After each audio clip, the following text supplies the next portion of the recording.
So imagine being me and thinking that, hey, I'm going to make it to a stream on time. But imagine also being me and trying to eat food fast enough to where you'll be able to make it to the stream on time and also not have an issue of feeling faint for lack of food during the stream, as has happened before. Now imagine, right, that all those things happen and then 2 minutes before the stream, your body goes, it's time to go. And I will not give details past that, but I will say I had to wash out my mouth because I made a mistake. So, that all said, now that that's taken care of, and now that we're on the stream, and I hate everything in my life, I recognize that it's TMI. I understand that. I also hate literally everything. Now, I woke up... I was supposed to wake up at 11:30, and I woke up at, like, 12:30, and the stream's supposed to start at 1, so I was like, well, fuck. I have to do all this super fast now. And apparently I did it so fast that, well, I have not... I have not had that happen in a very long time, but yeah. Anyways, so with all that said, how are you guys doing? It is Friday. It's a wonderful day. People are ending their work week. Ghostchen says the cat's right. We're all just dumb hairless kittens. We are. Yeah, we can get F's in the chat for my bowels. They're horrible. I'm sorry. But I do have some stuff to show you guys. If you guys would like to see some stuff. You didn't even get the new treats you need, Ding Dong. Jack and Quill, I can guarantee you that there is still some of what I ate inside me. In fact, a good bit of what I ate is still inside me. So I'm good. I just know that a portion of it that I will not disclose is no longer inside me. But, so, do you guys remember the shotgun? For those of you who have been watching on Twitter, you guys already know what is going on. But here, let me... You guys know about one of the weapons that I've used on stream before. It's this guy right here. It's an Adventure Force Liberator. And while this is nice, and it's basically in the colors that I want for my stuff, I said that's not good enough. Now it is actually in the colors that I want. I honestly, this is the best I think that this color scheme has ever come out on a weapon that I've worked on. And I'm very happy about it. I've done 3 now, and I think this is currently the best out of all of them. I'm very happy with how this turned out. It also doesn't have safety anymore. But I had already done that modification ages ago. The other one that I've done is this, which I think looks pretty good, though this isn't the actual sidearm that I'm going to be using in any like competitions or anything when those finally open back up. I just wanted to do this one as a project to see how it would come out, and I actually like the look of this one. Are you putting the same shader on your entire arsenal?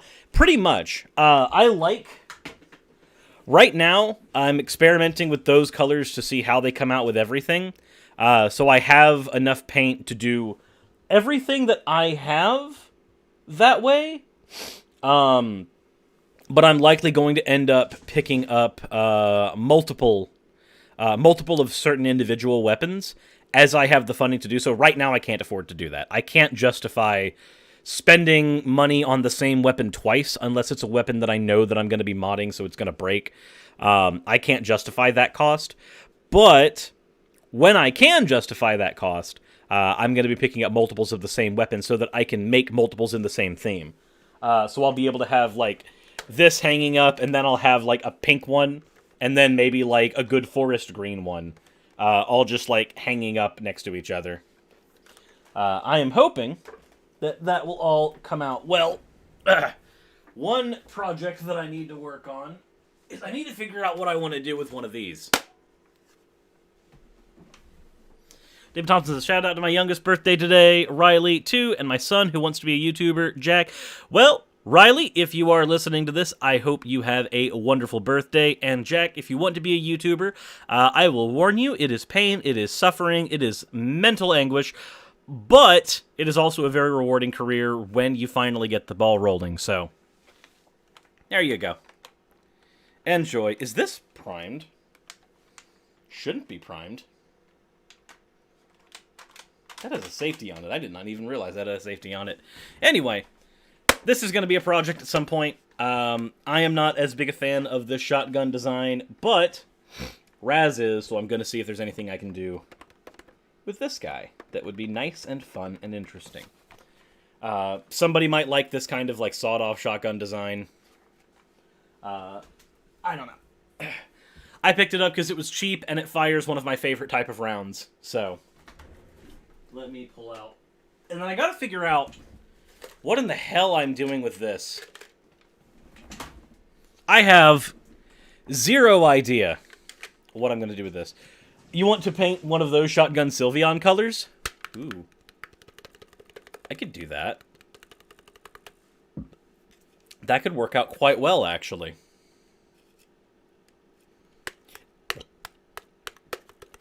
No, we want glitter. Well, the Sylveon designs would have glitter on them. Sylveon's a glittery Pokemon.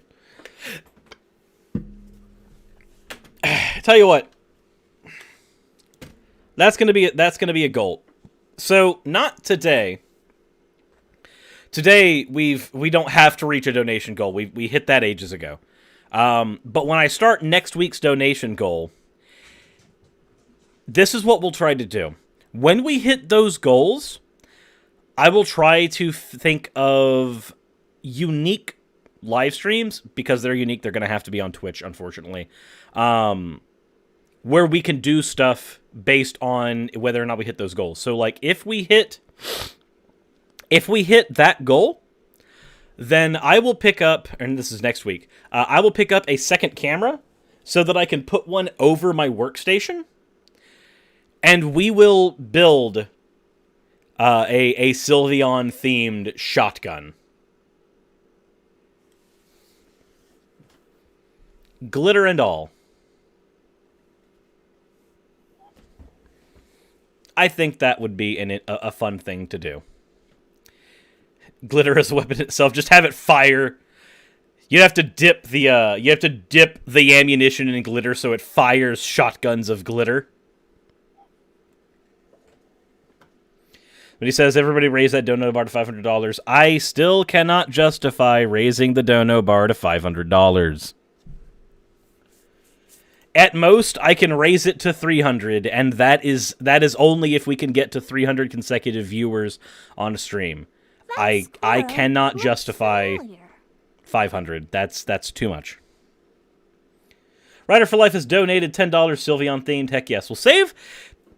I appreciate the donations, but if you want them to go towards the Sylveon-themed Blaster project for us doing that live stream together, then you're going to have to wait until next week to drop those donos. If you want to dono twice, I'm not going to stop you. But for me to do that, that will need to be in next week's thing. So just wait a couple days. We'll start the counter on Monday. Woo. But yeah. And we will do that over on Twitch. So if you haven't followed me over on Twitch, go ahead over to Twitch. Follow me there. That's where we'll be doing that particular stream, because unfortunately, my channel is still volatile. This is the best month my channel's ever had in the entirety of the time my channel has existed. And yet, because of last month, I am absolutely, utterly terrified about whether or not it's all going to come crashing down. So, because of that, I am not going to do more unique streams on this channel until it is in a significantly placed where I can manage that. But, this is the best month that this channel has ever had, thanks to a combination of a handful of good videos, Well, good is relative. Videos that functioned for what they needed to do. And you guys viewing more, donations coming in more often. I need to parse how much is coming out, or how much of the revenue is donations and how much of it is advertiser revenue. Because the advertiser revenue is the stuff that I can quote-unquote depend on. Not really, because videos get demonetized all the time. But it is the stuff that I can factor into the budget. I don't like factoring in donations into a budget.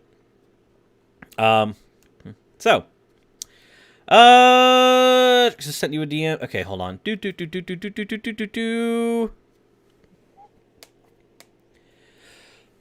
Jack and Quill, can I show you something? Hold on. Give me just a sec. I know I have this here. Okay, it's not in here. 2 seconds.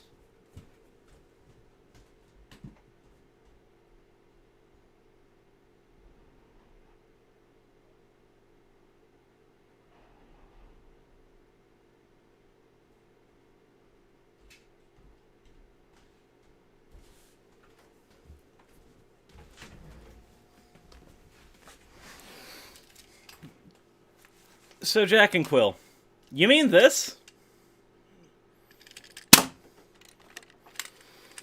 It's an X-Shot micro shot from Zuru. I recognize the blaster because I own one.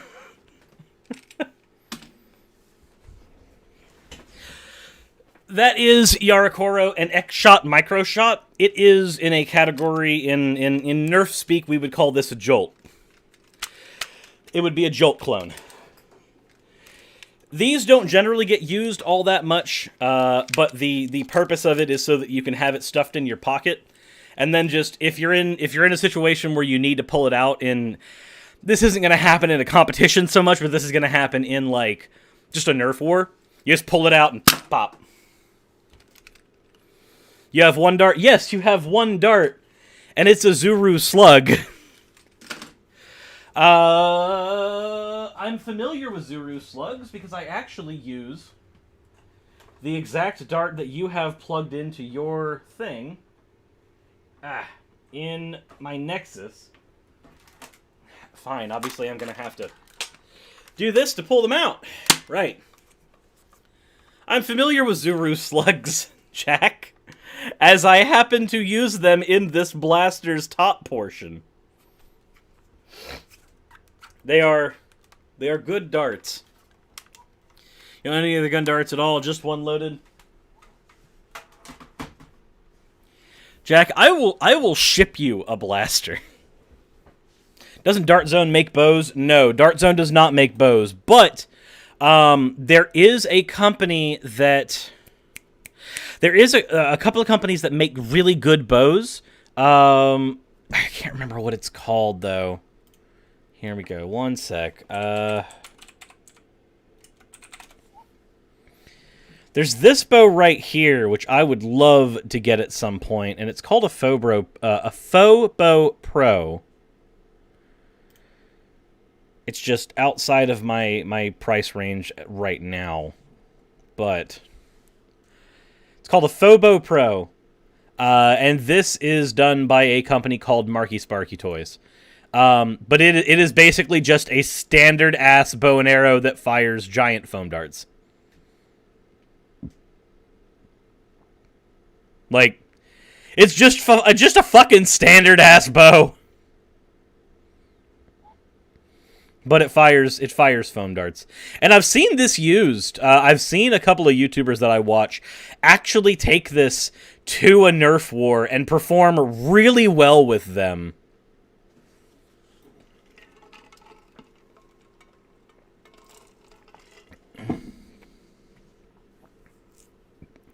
At my university, we broke the world record for Nerf gunfights or something. I don't remember what we based. We probably don't have the record anymore. Fair.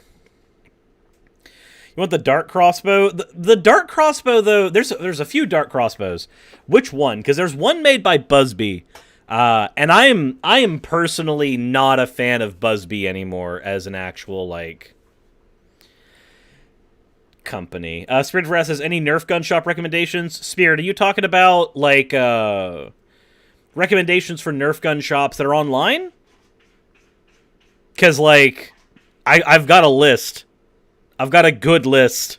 I will gladly show you my list.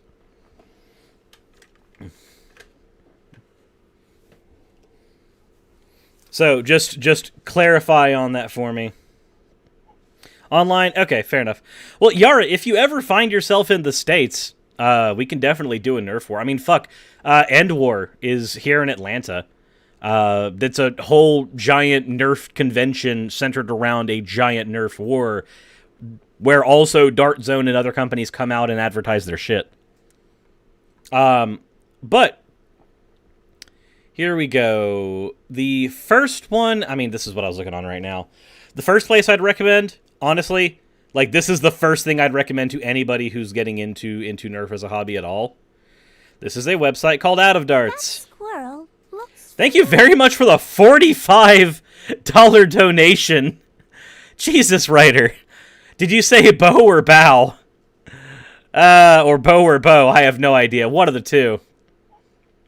Yeah, no, United States is not a... I do not recommend being here anyway, Yara, so it's good that you're not coming. That came out wrong. United States sucks. Coming here is not advised. There we go. So, this is Out of Darts. Hey, Yumi. Yumi! You wanna come over here, Yumster? Come on, hop on stream. Come on, baby girl. Let's say hello. She's such a good girl. She's such a good girl.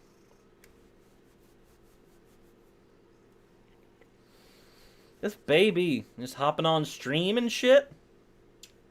Mwah. Mwah. Hand you the kitty? Okay.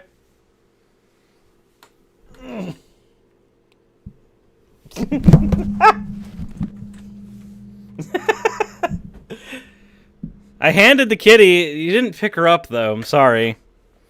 Anyway, so, Spirit of Wrath, here. Out of Darts. This is a website headed by a guy named Luke. He makes a lot of really good shit. So if you go over to Blaster's area, he does resale. So he has a project he works on called the Jupiter Project. It's a pistol that fires the little balls like my shotgun does, but it fires them super fast. He also resells like the Jet Sita, which I have over there, which is another really good blaster. So he resells a bunch of stuff, but also he has stuff that he makes on his 3D printing set. This is the little rocket platform that he uses, and actually I have one of his little rockets attached to the top of my blaster. Basically, these have chambers here that are loaded, that you load with darts, but they hot swap out for other ones, and each of these is adapted to a different type of ammo type. So if you have a pocket full of the little rocket pieces, if you are in the middle of a Nerf war and you run out of ammo, you can scavenge ammo off the ground, and you can use the little rocket to plug whatever ammo you find in, because there's an adapter for every type of ammo, and each adapter costs like $1 more. So you just end up picking up a little rocket with all the ammo. All the different ammo.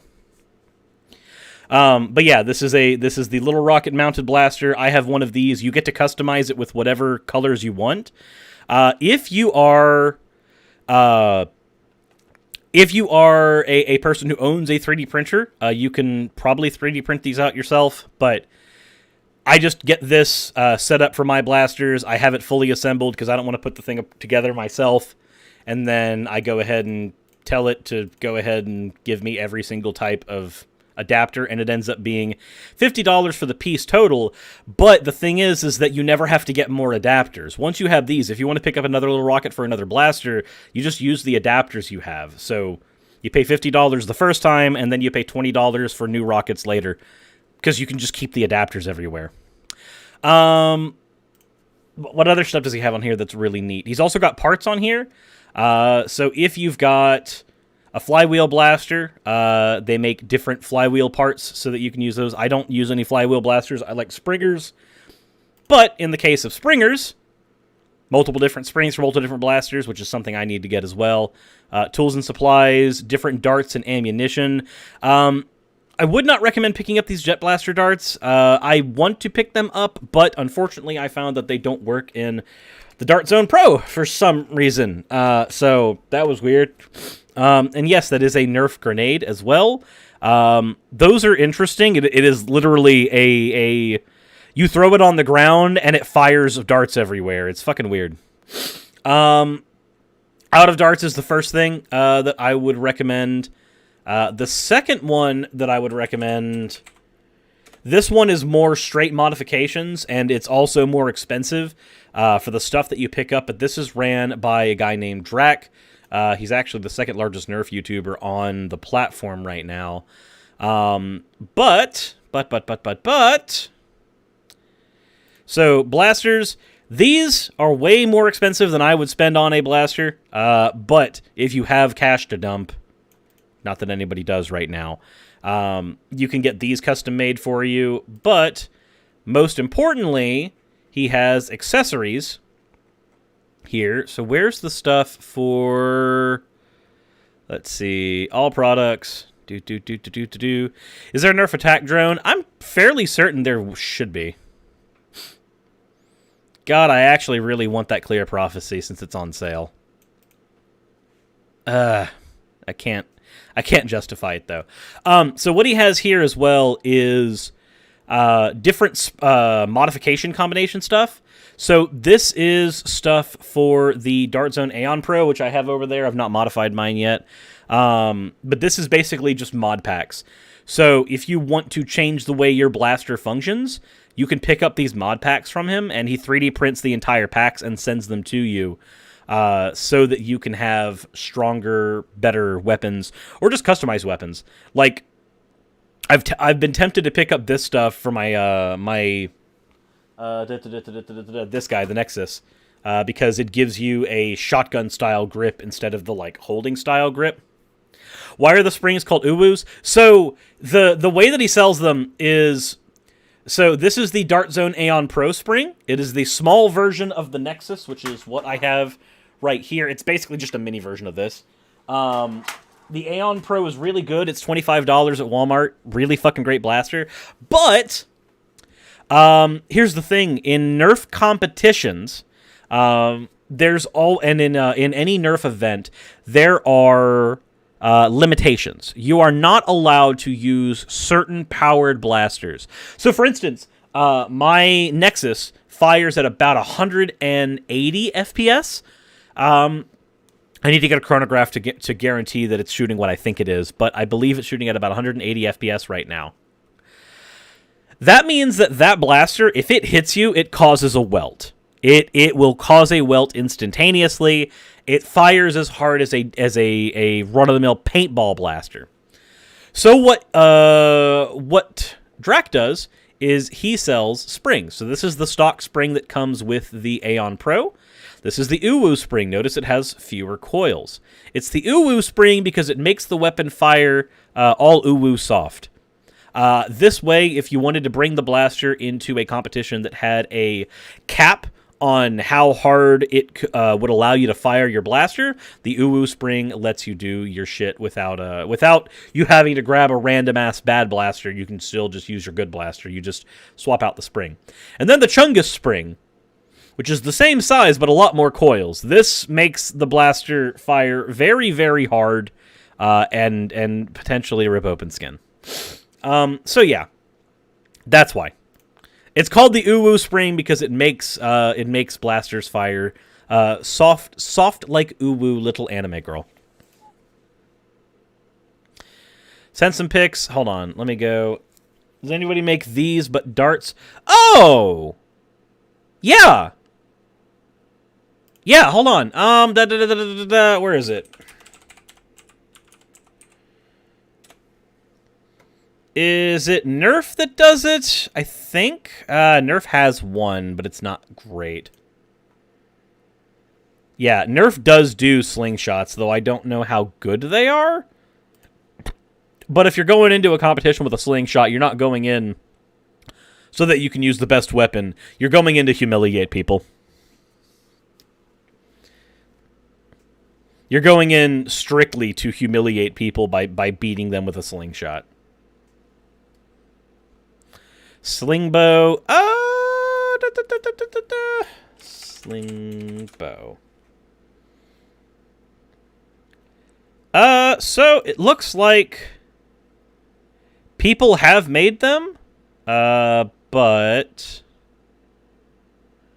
slingshot crossbow. Ew. It's looking like for some of that you're going to have to go with a 3D printed option. I believe so. I could be wrong, but that's what it reads to me.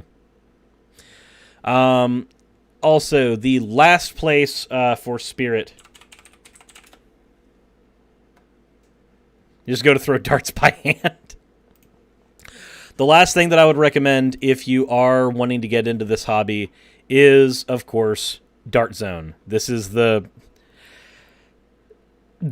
are the guys who make the good blasters that you can get practically anywhere. So Dart Zone's website, you can't really order a lot from Dart Zone's website, but you can use it as a guide to figure out what you want to pick up. So for instance, if I go to Pro Blasters, I can find, once it actually loads up, I can find a Dart Zone Pro Mark 1, which I do not plan on using, ever.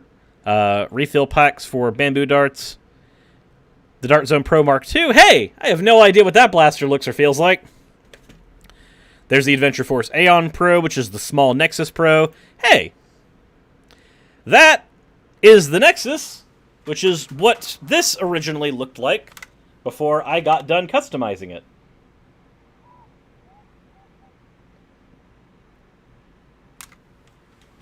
So, do they sell frost arrows? Unfortunately not. Nope, no freezing people here. So yeah, those would be my 3 recommended websites. If you're popping into the hobby, Foam Pro Shop for certain modifications for certain Pro Blasters, Out of Darts for just generally good shit for most of your needs, and then Dart Zone's website as a guide for what to pick up for your stuff, because they've got a lot of blasters that I just love. Like the Nexus, I love. I'm going to be honest. This, like literally, the whole reason that I painted my Liberator in the colors that I want to use is because I love this weapon, and it was so cheap. It was $15. So, are there websites that I would recommend? Yes. These are the ones I'd recommend. This, though, I would recommend, if you're starting out, this is a wonderful blaster. This thing's like $20, but it is a Tommy gun. It is a pump action Tommy gun.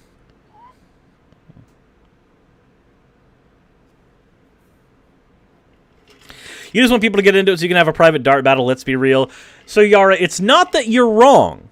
It's also that I want more people to share my enthusiasm with. You should look at the Strike Industries mod 1 stock.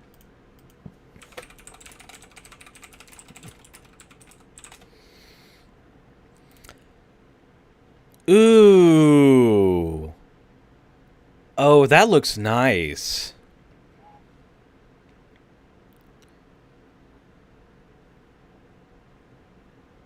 Is this just an M4 buffer tube stock? For popping on the Nexus? Is that what this is? I don't think throwing darts by hand counts. Yep, for mil-spec size buffer tubes only, but that would work on the Nexus because the Nexus is a mil-spec buffer tube.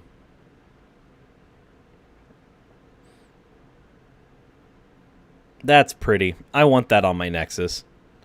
I want that on my Nexus now, but that's... Again, I can't justify $50 for it, but I want that on my Nexus.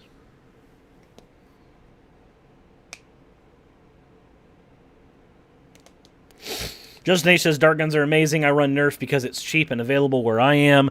Other brands are available where I am, but they are no-name brands. They're not Dart Zone. Yeah, no, So Dart Zone is that weird, like... It functioned as the non-name brand company, and then they just went, wait a minute, what if we started selling things directly to people who really love Nerf? Gotcha. Okay, yeah, I didn't get that answer before, Mr. Facepacer. At least I think it's Mr. Facepacer.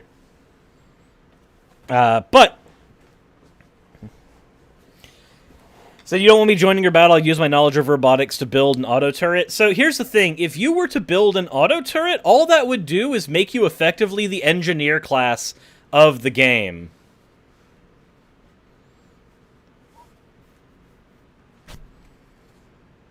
Like, and we would basically be playing Nerf Team Fortress 2. And realistically, is there anything wrong with that? Is there anything wrong with us playing Nerf Team Fortress 2?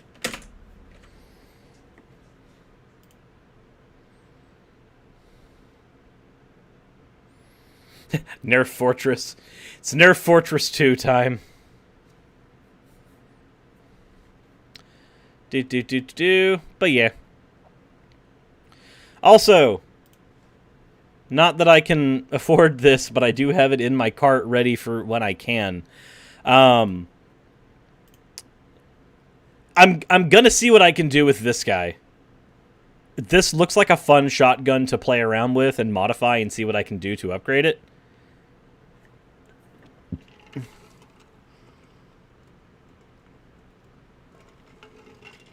So, this will be fun to mess with. Anyway, that all said, we've nerded out about Nerf shit for 35 minutes. Jesus Christ.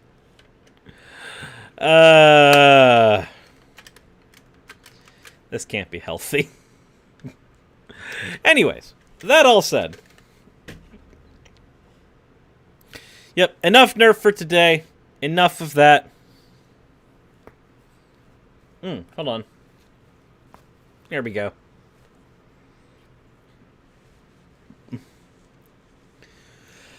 All right. Yeah, Nerf shit is par for the course here.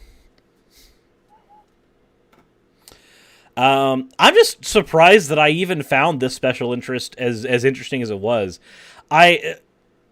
Maybe one more minute of Nerf. Fine, fuck it, whatever. But I picked up, and it's in pieces now, unfortunately. But I picked up just like a Busby break action shotgun thing for $10. And I just kind of messed with it a little bit and was like, oh, this is fun. This is kind of neat. And then just like, as I started researching more and more and picking up more blasters that did more unique things and started learning how to modify and picking up equipment to modify blasters, I got to the point where I was like, oh, this isn't just a thing that I picked up for shits and giggles. This is a hobby now. I finally developed a COVID hobby. The whole time during COVID, I had not picked up a hobby over and above like what I already did, like card games and shit. And then this literally made me go, oh, I finally have developed a COVID hobby. Congratulations, me, I guess. Have I already done a real Nerf battle? No, unfortunately, the most I've been able to do is me and a friend of mine have played around on my property a little bit with the guns that we have. Though we have not done a Nerf, like an actual Nerf battle yet, because honestly, going into a large group of people right now is not super appealing for Rona reasons.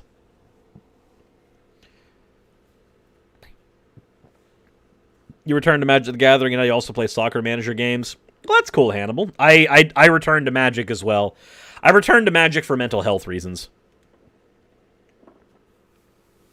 Like, I had not been playing Magic, and then when all the card shops shut down except basically one, I picked up Magic again so that I could go to that card shop and play Magic with people so that my mental health could stabilize.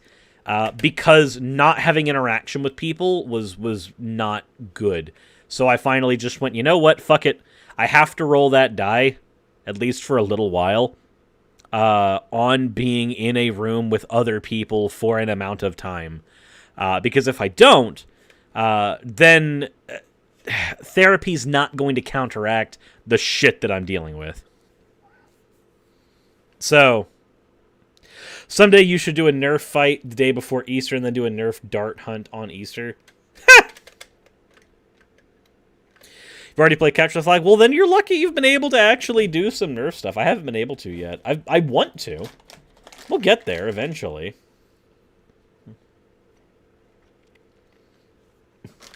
Roll that die.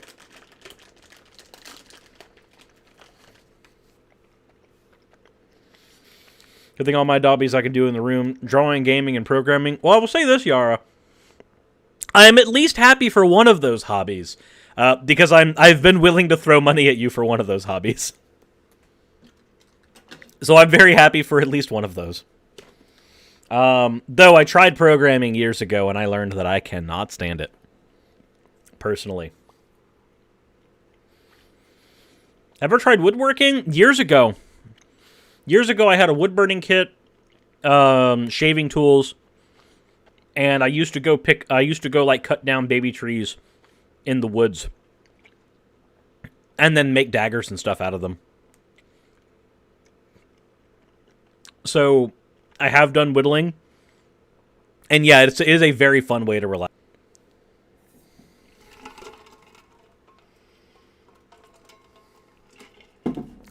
I just haven't done it lately, nor do I know if I will. That said, it sucks. See, now I don't want to cover any of the freaking, would I be willing to play the game once it's done? I mean, yeah, that's fine. Whenever the game's done, I'd be perfectly willing to play it.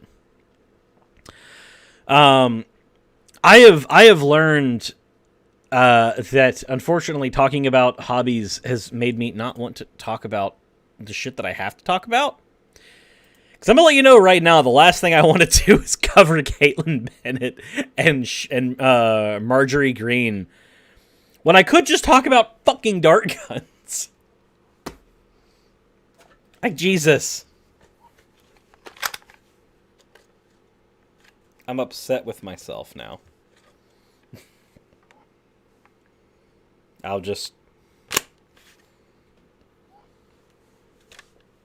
I'm just gonna hit that wall. That was not supposed to hit me in the face. That was not supposed to hit me in the fucking face. I don't know how to feel about that. Kaitlin makes you money for more dart guns. You're not wrong. Okay, so if I were to... Have I shown any of you guys what Nazi Barbie has done for this channel? What's my current Yu-Gi-Oh deck? I have a Dark Magician deck. I have an Endymion deck set up. I have one copy of the Spirit Charmers deck, but I haven't done anything with it.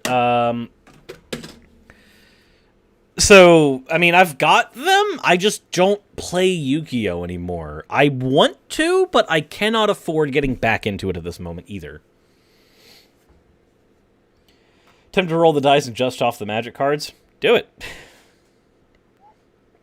If you started a weekly Hobby Talk stream, I'm willing to bet most of us would turn out. Actually, just find your personality stuff amazing and fun to interact with. Well, that's cool, Justin.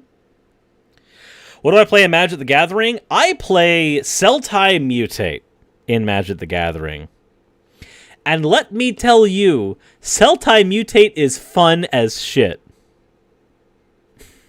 If you have not experienced the Mutate mechanic, it is literally just build a better monster all day. And it is a wonderfully dumb mechanic.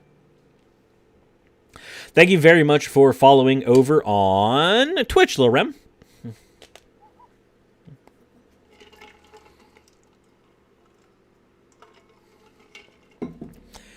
Zemorph, so Duel Links on mobile is free, but for you to get a functional deck in Duel Links, you need to be willing to grind out for 100 hours.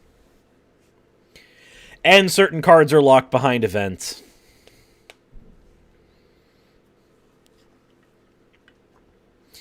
Hell, I can actually show you what I play in Magic. Hold on. Here. I'm not going to play a game because I want to get into the actual like political topics. I want to get into the stuff that matters for the stream. But give me a second. Installing update. Okay. Yep, that's fine. That's fine. I like waiting for it to install updates. That is my favorite thing. Yara says, "Why is my question not showing up?" What is the question? I haven't seen it pop up either. That's weird.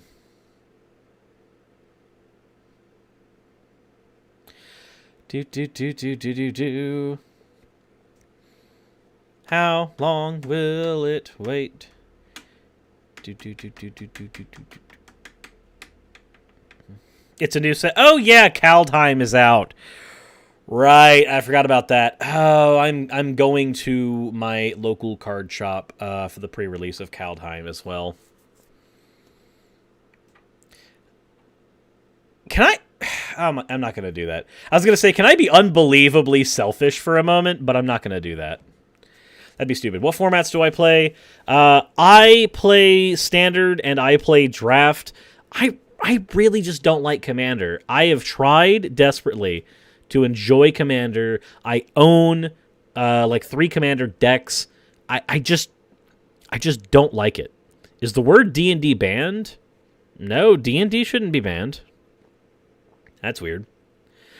I play, like I said, I play Standard, I play Draft. I play Standard because I like rotations. I really like rotations in formats. I wish that Yu-Gi-Oh! Had rotations. I like that Pokemon has rotations. I like that Magic has rotations. And I play Draft because I really, really like deck building. And Draft gives me the opportunity to make decks on the fly. I actually participated in Draft last week. And I'm going to be doing it today. And I still have my draft deck from last week that I need to unsleeve so that I have sleeves for tonight's draft week. Why do I not like EDH? So here's the reason I don't like EDH. I don't like singleton formats, usually. At least not in Magic. Because in singleton in Magic, you end up trying to just find multiple cards that can fulfill the same role. So, like, let's say I'm playing Singleton in Magic, so I put a Llanowar Elf in my deck, and then I'm like, well, fuck, I need more cards that do what Llanowar Elf does. So then I go grab a Birds of Paradise, and then I go grab a Boreal Druid, and then I go grab it, and then eventually it's functionally no different than if I had 4 Llanowar Elves. They're just all called something different. Secondly, while Commander is more tolerable for me in a one-on-one setting, I don't like group games of Magic, because in a group game of Magic, you end up spending a lot of time waiting to be able to play, and I have a problem, this problem exists with D&D as well, where if I'm just waiting for my opponent to do something, the time that I'm not doing something actively gives me a migraine. I have to take painkillers before D&D sessions and shit, because if I don't, it is actively painful for me to do so. And I thought the problem just existed with D&D because I first noticed it manifest in D&D, and then I started playing Commander, and it happened in Commander as well. And it happened in long-form games of Pokemon too. So what that is telling me is that any time that I am not actively engaged with something and I'm just sitting there and waiting, all it takes is 15 minutes for my chronic migraines to begin. And I don't know why. I don't know why that is. I wish I could figure out why, because there's certain things that I just can't engage in the way I want to because of that. But, you know, whatever. David Thompson says that Is the pupper around? No, pupper's outside right now. I let her inside, and she immediately wanted to go back outside. But here, I can show you guys real quick what I play.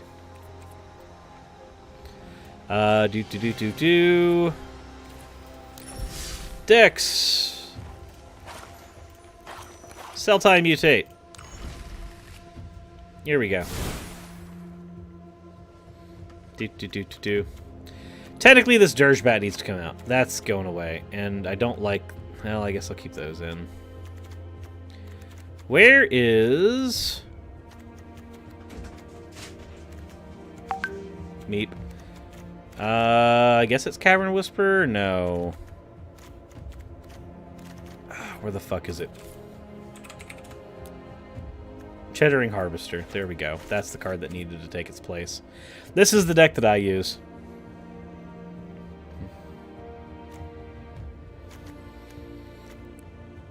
Mamba, Symbiotes, 1 Sea Dasher Octopus, Trumpeting Nars, Hemiphages, Great Thorns, Shore Sharks, Auspicious Herrics for winning the game, Brokos Apex of Forever because Brokos is fun. But yeah, that's it. It's just Cell Type Mutate.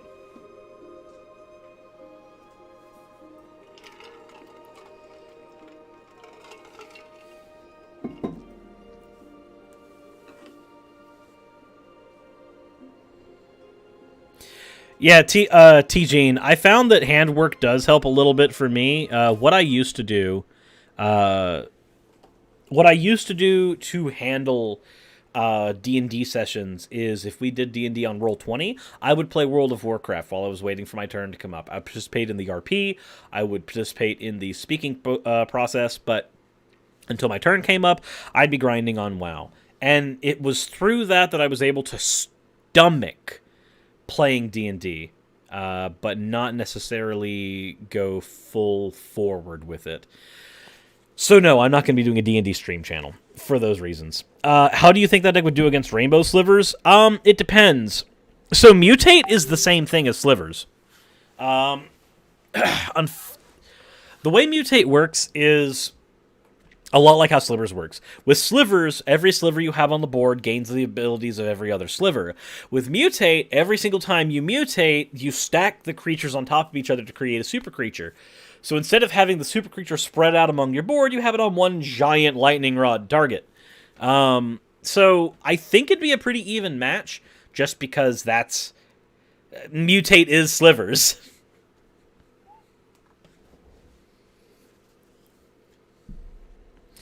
So, yeah. I need to see if I've got any of those Chittering Mambas in my deck, because I need to put a couple in. I don't know why I haven't yet. I'll do some deck modification when I'm at the card shop today. I should do another Among Us stream. I mean, I'm going to be doing another Among Us stream, but those happen on Twitch, and it's going to be next Thursday. I didn't do it this Thursday because I just did not feel well. So if you guys noticed when I did my stream this Thursday, it was... or I did my stream yesterday, it was at like 1 in the morning, and it was me working. So, yeah, Jack and Quill says, bro, we got to play against each other now. True, we do. How would you prefer to play? Do you just want to have like a Zoom call where the where the camera's aimed down at our fields? Is that the way you want to go about it? How do you think it would fare against Blue-Green Control? Well, Simic Control does a good job at stopping Mutate from doing its job. But Cell-Type Mutate is just Simic Control with black.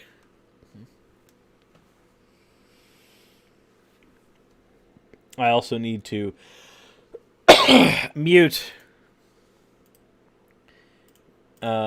the stuff that I'm hearing over here. Mute notifications for 8 hours. Ah, there we go. That's better.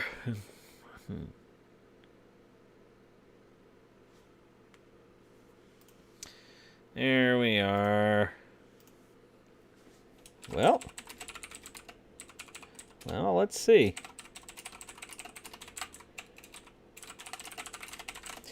All right, so guys, before we start, I know we've done a lot of before we start. I am so sorry. Fuck it, it's been an hour. Is that just going to be the thing? We have an hour of dicking about, and then we get into the topic? Because, like, if you guys like that, then we'll just keep doing that.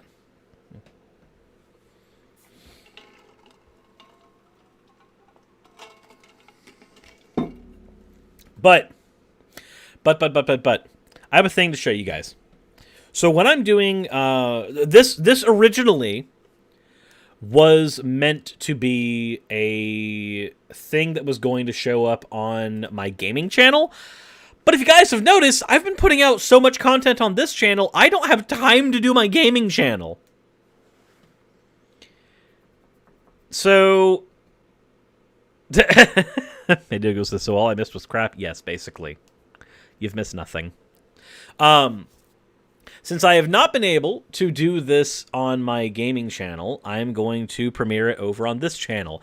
I technically did it over on my Twitch, but this is going to be the opening for the channel on Twitch for whenever gaming is happening. So let me know what you guys think of it. And this was created by my friend Jonathan Sheffield. I've had it for a year. I've just not been able to use the damn thing.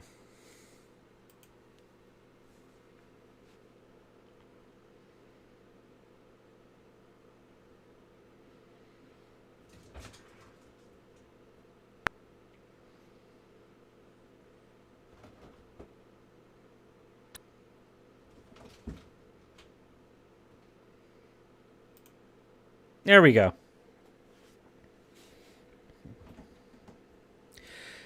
So I would like your opinions. Also, Jonathan would like your opinions.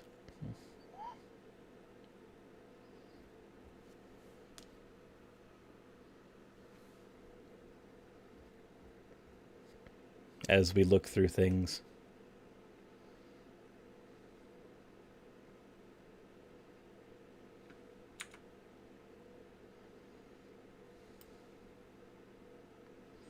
Okay.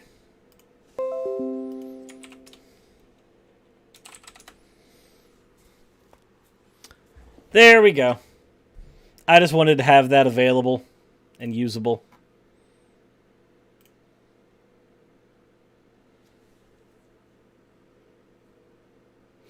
I do not know what program he used for that one.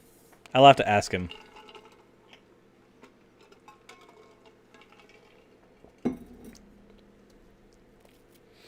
That said. That all said. Necosura says it's time to go. It's time to begin. I don't want to do this. I don't want to cover all this today. But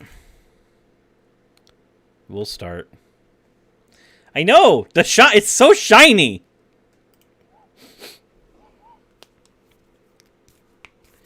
SJ's Twitter got taken down? Good. Because as it turns out, I'm going to be covering SJ first. So, I have not covered S.J. Thomason in a very long time. And I've been wondering if I even should. I also have to drop my volume down. There we go. That's better. So, here's the deal. The last time I covered this person, it was because they were basically taking a crap over a member of the community who had died. Saying that this person was now burning in hell and that he made his choice and just all kinds of things that would be very lovely to say to somebody if they had lost a family member, right? So I made a video as basically a severance on this person. But they seem to have recently made a video about abortion.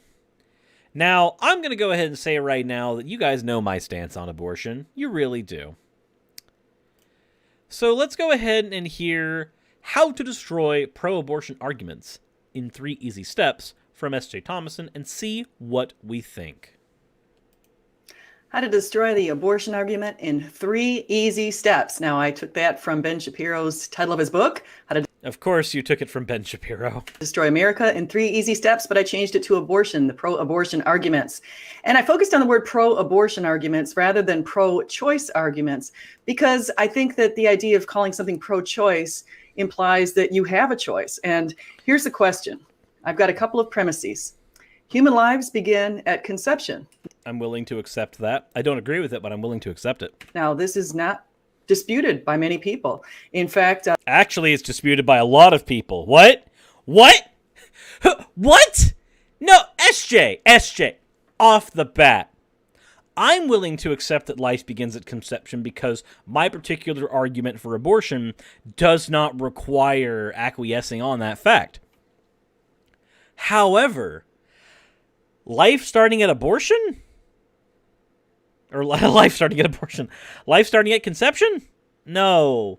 Generally speaking, that is not the accepted way that people go about this. Moreover, even, if memory serves, even your Bible says that life starts when the first breath is taken, which is certainly not in the womb. So I'm not exactly sure how this is your premise, but, we'll grant it. Let's go. 95% of over 5,000 biologists agree that, yes, human life begins at conception. That's premise 1. Premise 2. Okay, so you're going to use the biologist saying that's when life begins, but it really depends on how you define life. If you're going to define life as something that doesn't have a heartbeat, doesn't have brain waves, doesn't have any of the markers we would use for anything yet, then I don't know.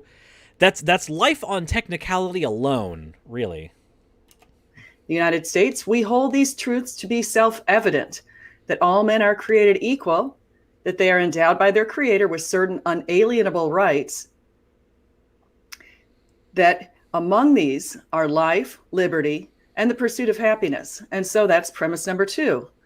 And we know that Roe v. That is a long fucking premise. That is an incredibly long premise. Wade actually took premise number 2 away in a certain way because they say that the baby's life can be sacrificed as the mother's right. Well, yes, because the mother's life and the mother's pursuit of happiness, and moreover, the mother's autonomy over her own body mattered more. You see, SJ, you cannot tell me to sacrifice my bodily autonomy. Like, if you were suffering from a kidney disease, you cannot tell me to donate a kidney to you. Because it's my body. It's part of my body. There's no point where you can legally compel me to give you my kidney. Now, morally, you could. You could call me a monster for letting you die. You could do all kinds of things in this regard. But you could not legally compel me to do these things. Nobody's taken away the baby's right to life because the baby didn't even consent to life in the beginning. The baby doesn't even have a life yet until it's born and can even start developing memories. Much like how we have no issue with being able to unplug somebody when they are in a vegetative state, if somebody is non-functional, completely and totally non-functional, I don't know how you could define that as alive in any meaningful moral sense. Okay, so the mother has the right to liberty at the expense of the baby's life. And this so here's the thing. If you ignore the specifics of the situation, if you ignore the fact that the baby is using the mother's body, there's the important part. If you gloss over this, I'm sure you can come to your dumb conclusion. But if you don't gloss over the fact that the mother's body is being utilized, then you can come there. But when you take into account that the mother's body is being utilized, her womb is being utilized by someone else, and she should have the ability to say whether or not that thing is allowed in her womb, then you come to the natural conclusion that she should be allowed to abort if she so chooses. I also like the rhetoric at the beginning of the video where she says, we're going to call this the pro-abortion argument, not pro-choice, because what choice are women given? They're given the choice to do whatever the fuck they want, including abortion. It's pro-choice because it is pro-choices. All choices. You can choose to keep it. You can choose to adopt it. You can choose to abort it. You can choose to do whatever you want. The pro-choice position is that you should have that ability, even if you don't agree with the morality of aborting children. This is a problem which is actually unconstitutional. Babies do have a right to life. That's the conclusion. So again, just to repeat, human life begins at conception. We hold these truths to be self-evident, that people have unalienable rights, which include life, liberty, and the pursuit of happiness. Liberty and the pursuit of happiness and life are all rights that the mother has, and the baby cannot have its rights at the cost of the mother's. That's the part that you're forgetting, SJ. Therefore, babies have a right to life. It's quite simple. Now let's discuss It's quite simple because you are. the exceptions. Because a lot of times people like to use the exception to say the rule. Like they'll say, for example, what about a case of rape or incest? Well, we know that 1% of abortion cases are from rape or incest, and this is a truly tragic thing. But what does the fact that it's in the minority matter? SJ, are you going to make an argument that we cannot make rules for people based on minorities? Because there are some ethnic minorities in the United States that might have some issues with that. we don't want to use the exception to set the rule. For example, we have an exception of self-defense. If someone kills somebody else in self-defense, that might be presentable in courts. Okay, there's an exception. We don't make the rule by the exception. So actually, the rule is by the exception. The self-defense rule is the exception there. We allow abortion because of those exceptions. Now, here's the difference, though. With something like abortion, as I've said many times here, it's not just that those exceptions happen. These are just the reductio ad absurdums of your argument. It's also that the mother is an autonomous human being with her own life, her own wants, her own pursuits. If she does not want a baby in those pursuits, and moreover, does not want her body being forced under biological slavery to be used, there's no reason she should have to. Under your paradigm, a mother is forced into biological slavery. Under my paradigm, a mother has a choice. That's why it's called the pro-choice argument. You see, SJ, it's very simple. So the exception is rape. 99% of the time, it's not rape nor incest. And so we have to look at the 99%. 99% of the time that it is documented. To set the rule. And the rule should be no abortions. They say, well, what? So wait a minute. Hold on. Wait. SJ. Question. Is it that it happens in rare cases, therefore the rule should just say fuck you to the people who deal with rape and incest? Or is it that in 99% of cases you can say fuck you to the person, but if we determine that it's rape or incest, then it's okay? Now, a question, how would you determine that it's rape, though, is the question. Because I'm going to grant that you're not going to take the monstrous position that we don't allow abortion, even in the case of rape. I'm going to grant that you're not a horrible human being, which is a hard grant. It's a hard sell. Trust me, I know. My question becomes, how would you determine this? Because let's say that somebody was, in fact, raped, but it was not forceful. It was not something that they consented to, but they were in a position where they didn't have another option. They didn't have any other way out of a situation. They were told they needed to do so, they needed to do it willingly, etc. So the hallmarks that we would find of most rape cases would not be present here. How would we determine that this person was or was not raped? And moreover, here's the other side of this. What if you have a person that does not want to engage with the legal battle that comes with that type of horrible violation of their body? They just want to have the baby taken care of so that they do not have to deal with dealing with their abuser again in their life. They just want that chapter of their life to be closed. They don't want to deal with the legal battle, the legal ramification, so they don't want to have to say, this happened because of rape. What about this situation, SJ? What happens when somebody wasn't raped, but they desperately don't want to have the child? They are not in a social position to adopt, so they need to go ahead and abort before people know. And the only option they have is to say that they were raped. What happens to the guy here? Does the guy just have to take the brunt of it and go, well, I didn't do it, or I did do it, and now they have a legal battle to determine a rape that didn't even happen because it's the only avenue that the woman has to actually have an abortion. All these scenarios come in the fictional universe where we don't allow abortion, but we allow it in the case of rape specifically. And that's me granting that your position isn't a monstrous one. But let's see if it is. About life. They'll look back at the fetus and they'll say, well, the fetus isn't conscious or sentient.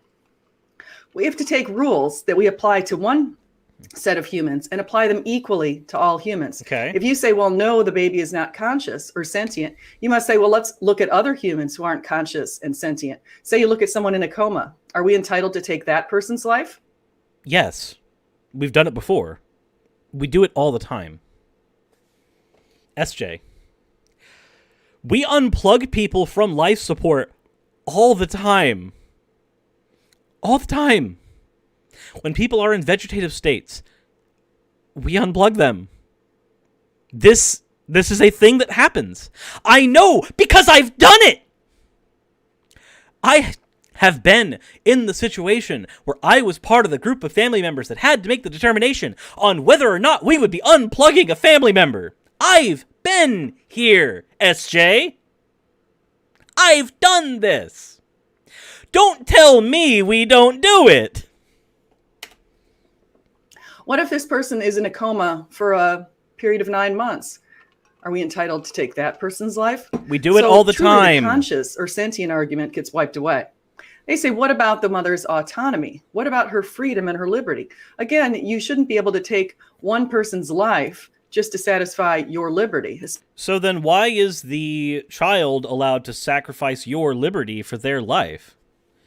SJ, this works both ways. You are valuing the potential human life over an already existing human life. If we accept that both the mother and the potential child have the exact same autonomy, the exact same integrity, the exact same value, we then have to determine what is the point where we allow one to violate the other. Because if you prioritize the child, then you allow the child to violate the mother's rights. I, for one, find that to be a monstrous and stupid position, as the child does not currently have family, does not currently have memories, does not currently have anything of their own. The mother, however, is established, has mental health to consider, has family members, has baggage. I value that person, I value that mother infinitely more, infinitely higher than the potentiality of this human life over here in her stomach sack. That is granting both sides as being completely and totally equal. I don't have to go that far. I can go the easy route of just saying life doesn't begin at conception. And then we can have the conversation of when are you allowed to terminate. But the fact of the matter is that I can grant every one of your premises. And when I grant them all, they do not lead to the conclusion that you want us to get to. Especially if it's an abortion out of convenience, which tends to be what the vast majority of abortions are.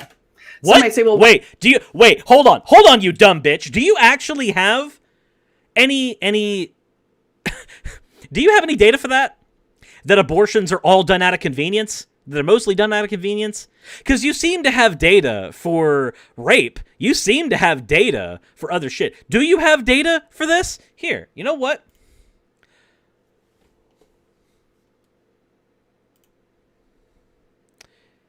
Oh, look at that. I see no sources, no citations. Not that I have them in mind because they're all live stream format. But, SJ, really? Please tell me you have a citation for that one. What if the mother's poor and she cannot afford the baby? Well, fortunately, guess what? According to American adoptions, for every one child put up for adoption, 36 couples are waiting. 36 couples. Okay, yes, and by that logic, we should have no children in adoption centers, right?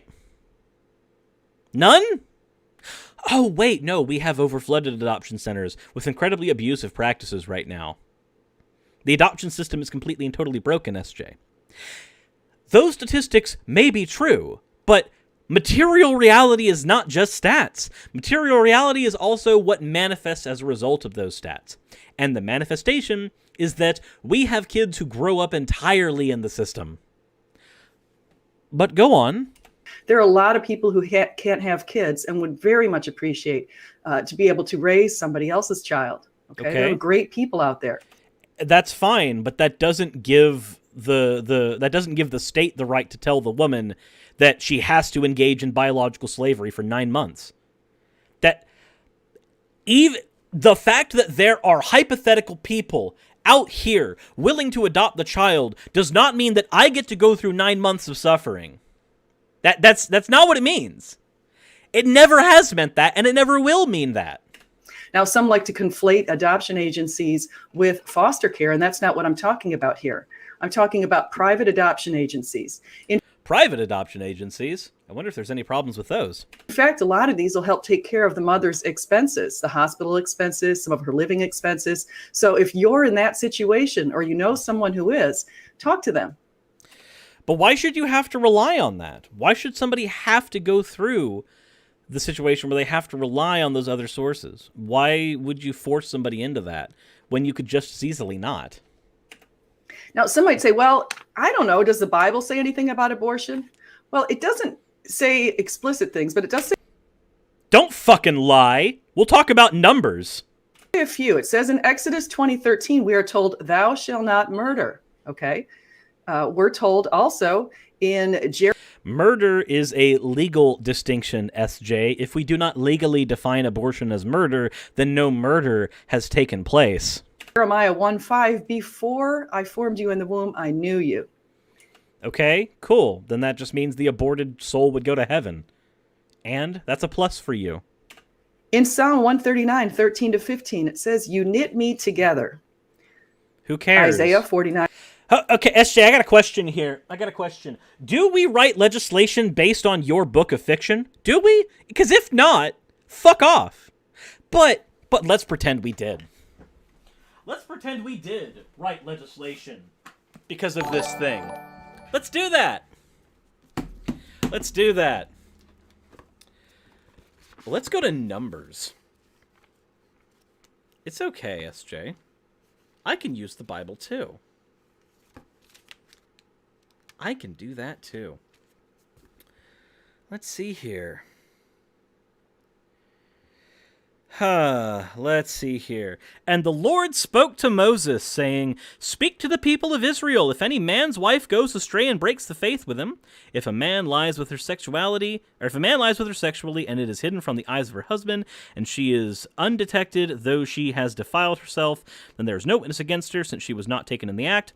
And if the spirit of jealousy comes over him, and he is jealous of his wife who has defiled herself, or if the spirit of jealousy comes over him, and he is jealous of his wife, though she has not defiled herself, then the man shall bring his wife to the priest, and shall bring the offering required of her, 1/10 of an ephah of a barley of flour. He shall pour no oil on it, and put no frankincense on it, for it is a grain offering of jealousy, a grain offering of remembrance, bringing iniquity to remembrance. And the priest shall bring her near and set her before the Lord. And the priest shall take holy water in an earthenware vessel, and take some of the dust that is on the floor of the tabernacle, and put it in the water. And the priest shall set the woman before the Lord, and unbind the hair of the woman's head in place, and her hands in the grain offering of remembrance, which is the grain offering of jealousy. And in his hand the priest shall have the water of bitterness that brings the curse.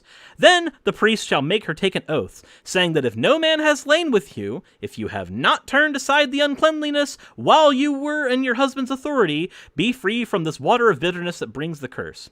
But if you have gone astray, though you are under your husband's authority, if you have defiled yourself, and some man other than your husband has lain with you, then let the priest make the woman take the oath of the curse.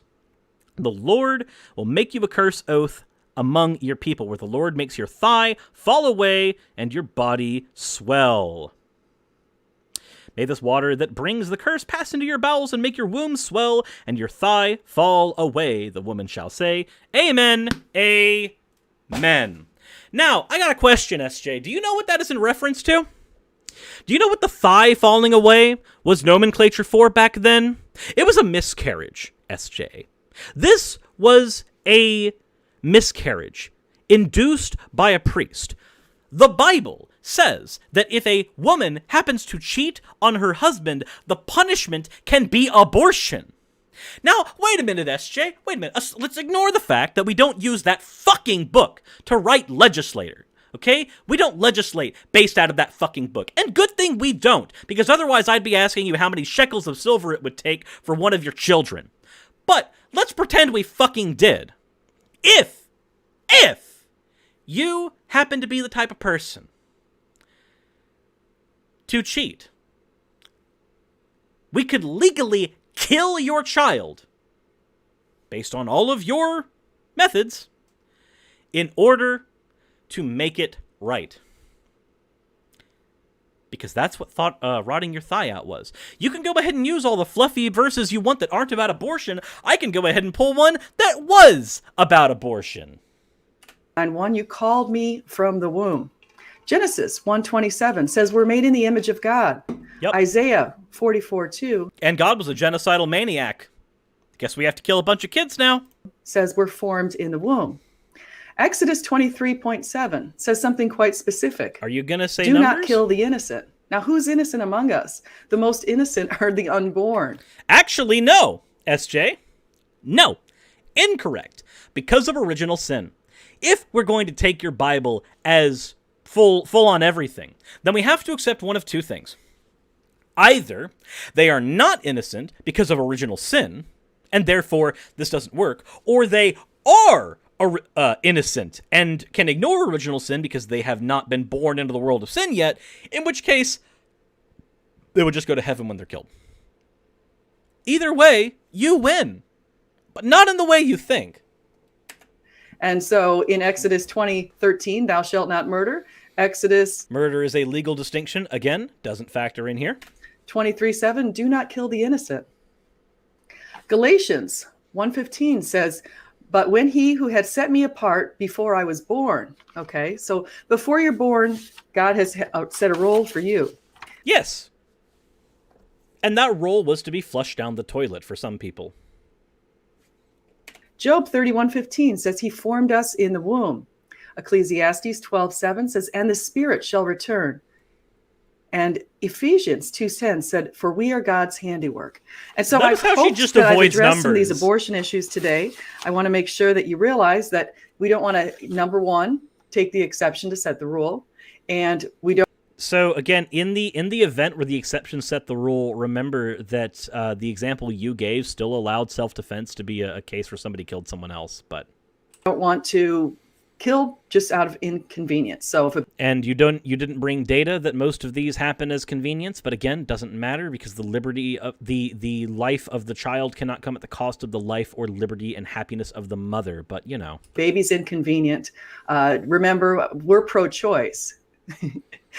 Yeah, you're pro-choice. One of the choices is abortion. You make the choice to engage in the act that might lead to a baby. Thank you so much. Consent to sex is not consent to pregnancy, SJ. Do you not understand that? Does that thought not occur to you?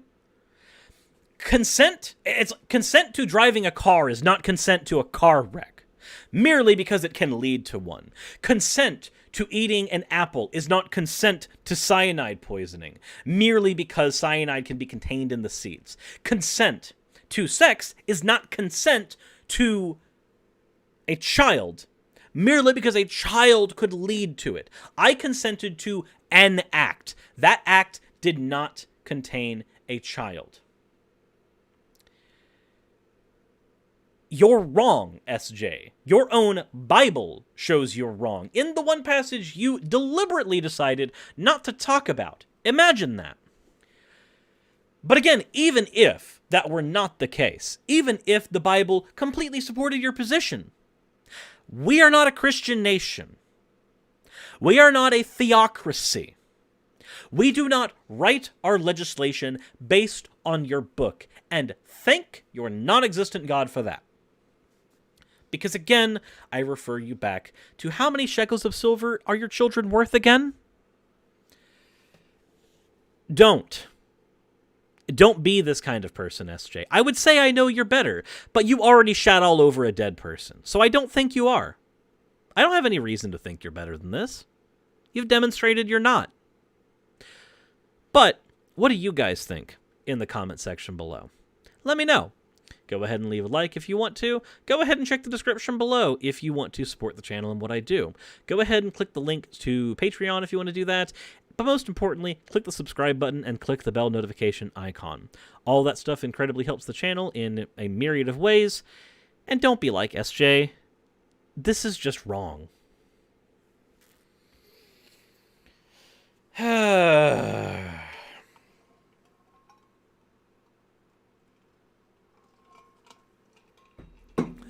know it's not about stopping abortion, it's about punishing people who get them.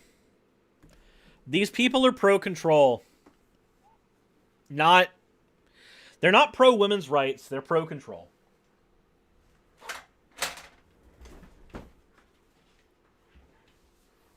Now the question becomes, what state is my Bible in? Nope, I thought I'd be able to do that. I was wrong.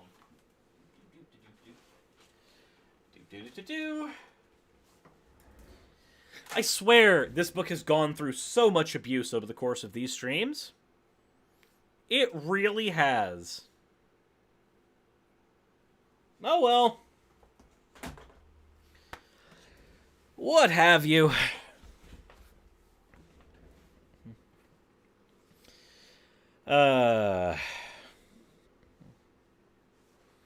I'm gonna watch her try to burn the Bible and it's still fine. Jesus Christ. Like, again, I don't want to be the person that just dunks on Christians. I don't. Because not all Christians are like this, but the ones that are... Oh my God. I don't know. I don't know. I'm gonna go be sad. I'm looking at this and I'm just like, I'm gonna go into a virtual world and stop myself from being sad. And then I realized, wait a minute, I'm gonna make myself throw up again. Because I did that yesterday. And I made myself very sick.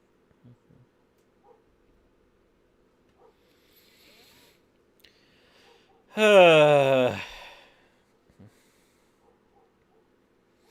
is Pierre? What is this? Well, we just did the section on S.J. Thomason's abortion stuff, and I just debated on whether or not I wanted to put on a VR headset to escape all this madness.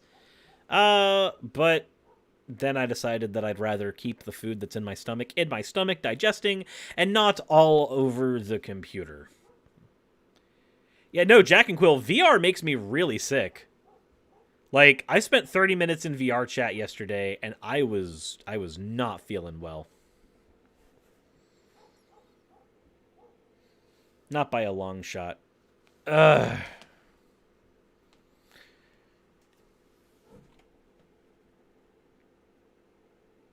That said, at some point we should probably all do a meetup in VR. Go to like one of the convention rooms in VR chat and just like run a fake convention there. Isn't it weird that most pro-lifers are pro-death penalty? It's not weird because pro-life is a nomenclature. It's not actually their real position. Yara, you actually don't need a VR headset to play VR chat. If you have a computer, VR chat is functional just with the computer. You don't have to actually use the VR headset. I'm gonna go get Growlithe in. She's doing a borf. Glad you guys wanted to see Growlithe anyway, so let me go take care of that real quick.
more borfing. Hey, baby. Hey, baby girl. No borf. Borf is bad. Borf is bad. Come here. We do not stand the borf. Come here. Come here. Come on. What has got you so upset? Growly, come here. Hold on. What's up with your face? Growly. I need you up here. Okay. Open your mouth. Open your mouth. What's going on in here? Okay. What's up, hon? What's up?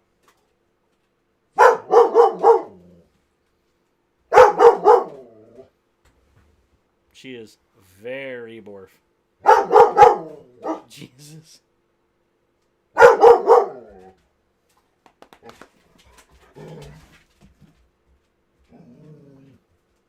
Growly. Growly. Growly, baby. Sit. Good girl. Good girl. Good baby. What has got you upset? What has got you upset, hon? What's getting you?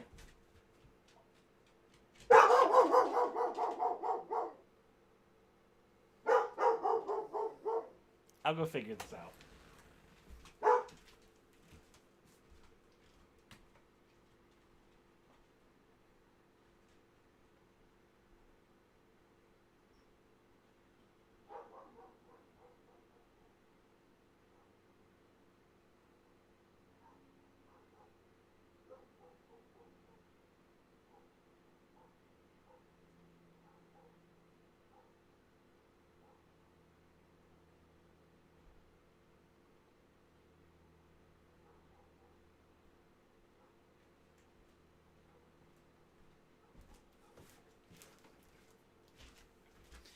Well, I guess I'm giving up on that. I have no idea what she is borfing at. So, I guess, we'll figure that out later. Don't approach the Skinwalker. It's been ages since I've seen Skinwalker stories. Thank you very much, Salem, and also Nola Salazar for these subscriptions. I've noticed that those have significantly slowed down, which is great for streams. But just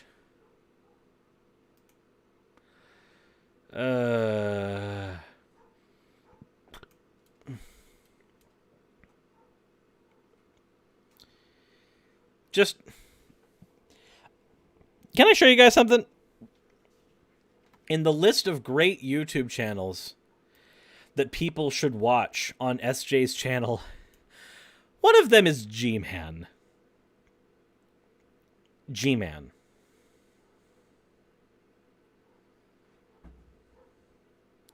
Why? Who's G-Man?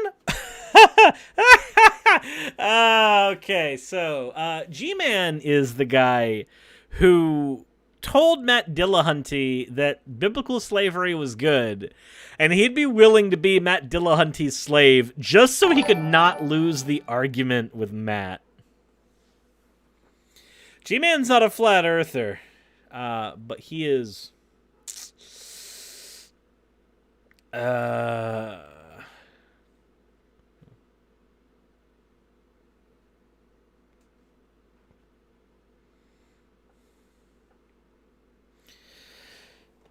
What is in these comments? I have to read these comments. There's also the question, when does personhood begin? At conception, I don't distinguish a person from a human. In fact, I think it's inhumane to draw such distinctions.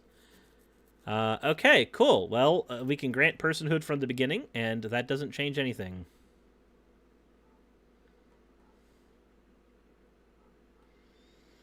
Can you arrange G-Man to be a slave? I have plans. Oh, dear. Did Twitter just block you? Oh, dear. Did it? Oh, man. That is awkward. Imagine what it would be like.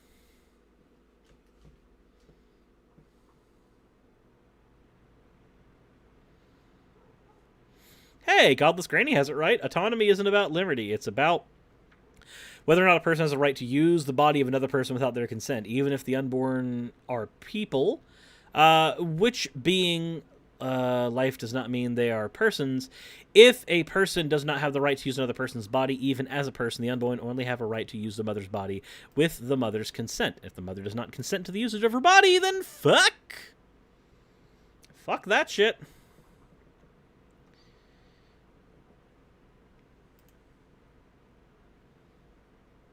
Do. Have you always been this simple? Your whole argument was fetus is the human, and the United States Declaration of Independence says people have the right to life, so wrong, fetuses.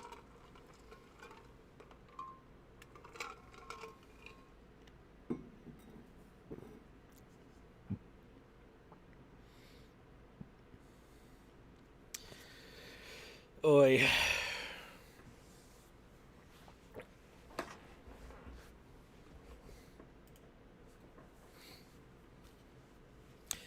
I did address these indirectly. Okay.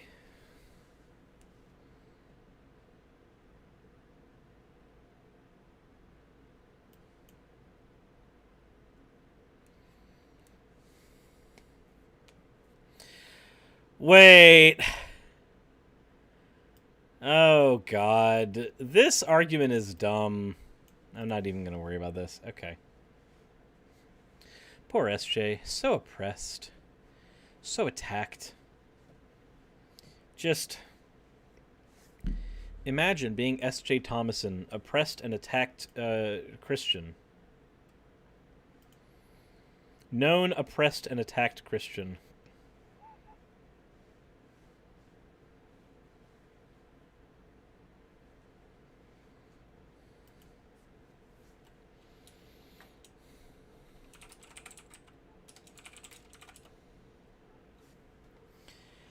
Oh boy. Okay, so now that we've gotten through that part, how to destroy these arguments, as if they were actually destroyed there, I'm gonna go ahead and delete the part where I covered SJ. Do.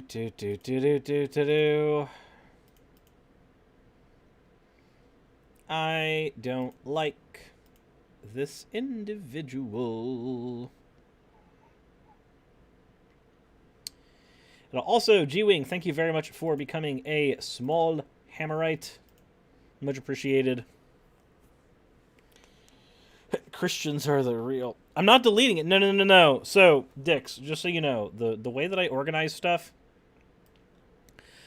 I have this Discord server set up where I put all the things that I'm going to be responding to. And when I finish one, I go in and delete it so that I know that it has been taken care of. So this one has been taken care of. I can delete it. This one has been taken care of. I can delete it. I've done this, so I can delete that.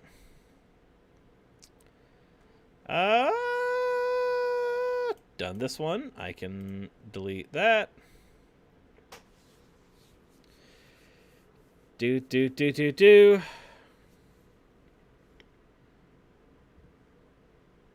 Yeah, this is basically my to-do list. I don't think there's anything else I need to do here. Yeah. This is my to-do list. Functionally, this is my to-do list. Why do you think I've been able to cover 3 topics every single stream without fail, for the most part, unless it's a short stream? Well, because I've got that. Discount Hoven, when VTuber Avatar, that when Discount Hoven. Okay, when animated cat, Discount Hoven. I love that Discord has turned into more than just a chat app. It is so fucking useful. Discount Hoven is back. Yep. He's on the menu again. Yeah, no. Private Discord server for as a daily planner is such a good use of Discord. I am so happy that I started doing that. Who's Discount Hovend? No. Discount Hovend is a guy named Josiah Hansen.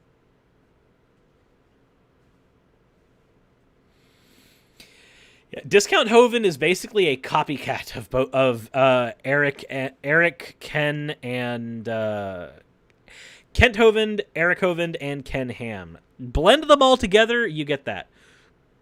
Is the avatar 2D or 3D? It is going to be a live 2D avatar. I'm not doing a 3D one yet, though if I do a 3D one, it's going to be for VR chat.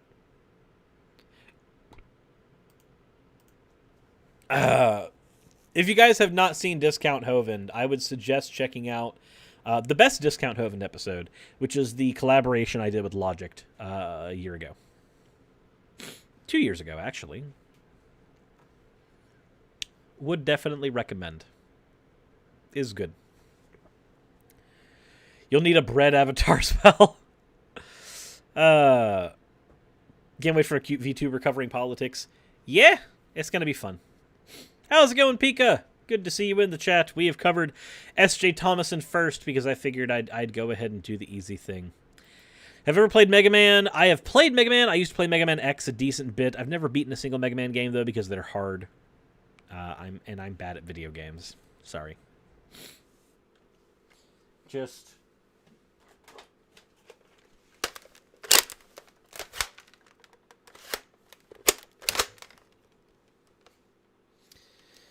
We're about to cover Marjorie Green, so we're just going to start the stream like this.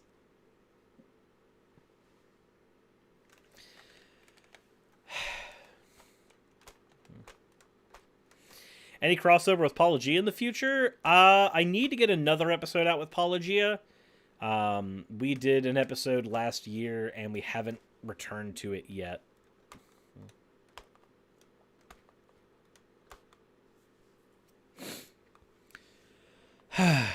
Thoughts on the X-Shot Hawkeye? So, Jack and Quill, I will say this. The X-Shot Hawkeye is not a bad blaster for having fun with, but it's not what I would call a good one. I have broken 2 X-Shot Hawkeyes in my efforts to learn their internals. If you can get them for ridiculously cheap, they're not bad, but I would not recommend them, honestly. They're not great. So they're single shot blasters. Like here, I will to explain it in a way that makes sense, Jack and Quill. This blaster right here, this guy, this fires harder than the Hawkeye does. And they are both single shot blasters. The Hawkeye has no magazine, has no clip, has nothing. Jack and Quill, if you want a sniper, get an X-Shot regenerator. Get a regenerator or get a Nerf long shot. Pika says chest tight and hurts again, but I think it might just be one of the medications I'm on. I called the psychiatrist and said to stop taking it until my cardiologist appointment. Okay, good. That's good. I'm glad that you're getting that taken care of, Pika. You had us worried in the Discord, not going to lie. Yeah, here, So, here's the thing, Alexandrite. Nerf branded shit is decently bad, but the Nerf Longshot has a benefit over standard Nerf, over most other Nerf things, and that the Nerf Longshot has a lot of empty plastic in it. And empty plastic means you have a lot of room to modify the Nerf Longshot. Do not get the Nerf Icon Longshot. The Icon has modified internals that cannot be upgraded anywhere near as much. But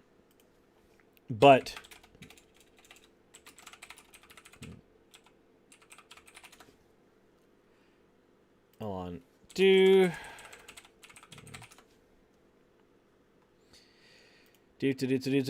But if I were to point out something, Jack and Quill, something like this looks to be what you're looking for, right?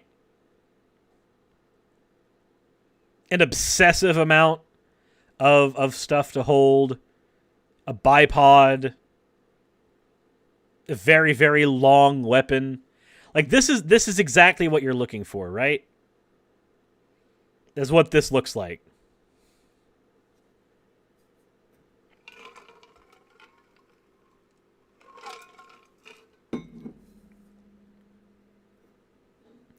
If I had a 3D printer, would I design one from the ground up? I would not mind designing one from the ground up.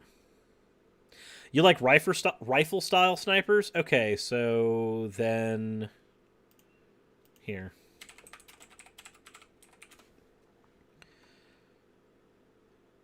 So then this is what you're looking for. This is the icon one. I would not recommend it. This bipod's removable, but you're looking for something like this then, right? Where it's more just like a rifle that also happens to be a sniper, as opposed to like the comically large one.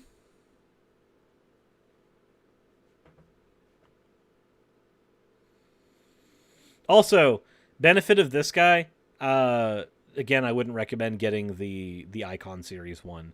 But the benefit of this guy is that these are two blasters, basically.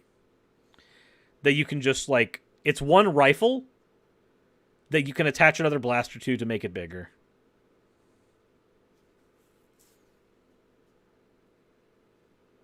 But no, the Hawkeye is, like, this small.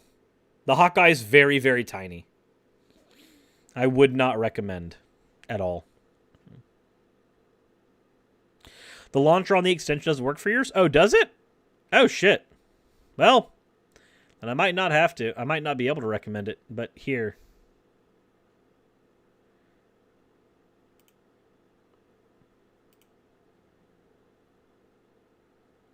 Hold on. Can I... Collectible, 3 of them.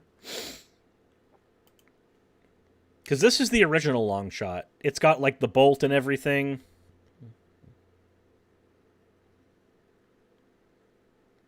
This is the one you have right here, the original long shot.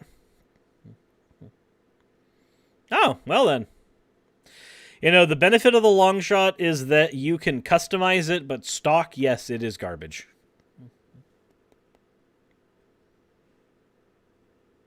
I mean, if you want... Okay, so, Jack and Quill.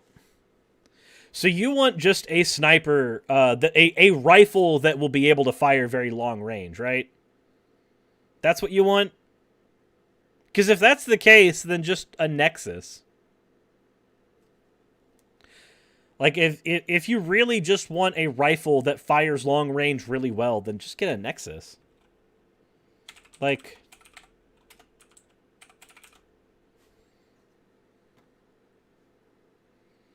Right here.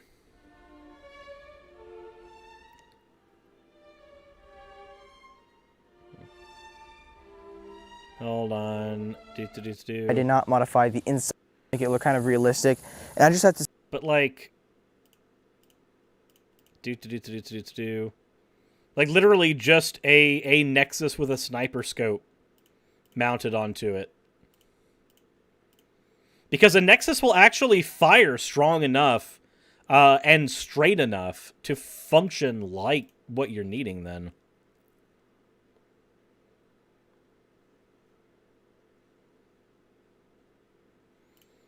So, I mean, if that's what you're going for, then I would recommend that. I can't recommend the Hawkeye. Because the Hawkeye is fucking tiny. Lazy says that thing scares her. Lazy, you know what's worse, though? It's stronger now. I've modified the weapon to be stronger now. Jake4D with the $5 super chat. Thank you very much, Jake. Discount Hoven is a near-perfect allegory for all creationist arguments. They're mostly poor ripoffs of other long-disproved arguments. Yeah, basically.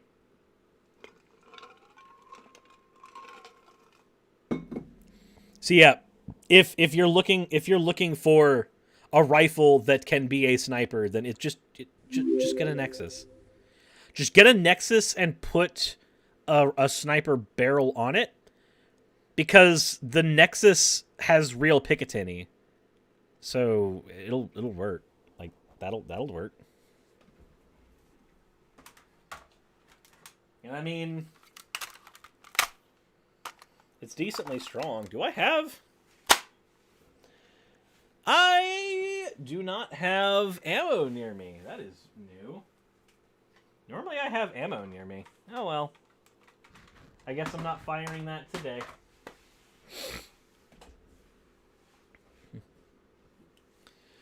What's really scary is your husband point blanking you with a rough shot. Okay, so, Justin, I have to say, though, the rough shot only fires at, like, 70 FPS, doesn't it? Like, I'll point blank myself with a 70 FPS blaster. This is a Zuru Destroyer. And it doesn't do that much. I mean, it stings.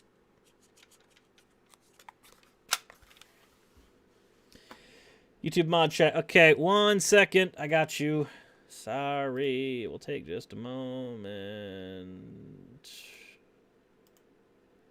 Do. Give me a moment to find the mod chat. You're right. We should. Hold on. I got you. Do. Lazy, you are a moderator on the Discord. Congratulations. You are also a moderator in the chat. For everyone who doesn't understand why I'm like this, I've seen Cirrus fire the Nexus through a wall. To be fair, Lazy, the wall was not in good shape. Also, what the fuck is this thing? Jack and Cool just sent this to me. What the fuck is this thing? It is a Nerf scooter. Who the fuck uses a Nerf scooter? You're just gonna make your way downtown firing blasts. What is this thing? This is so horrible. This is the worst. I mean, a mobility challenge people could use this, but might I, for somebody who's mobility challenged, can I not offer instead the ability to have a customized battle wheelchair? Just a wheelchair with a bunch of flywheel blasters just pinned on the sides, and they can just hit a multitude of buttons to fire their walking turret arsenal at people. Just that. Also, hi Brian. I see that the Strife modder is in.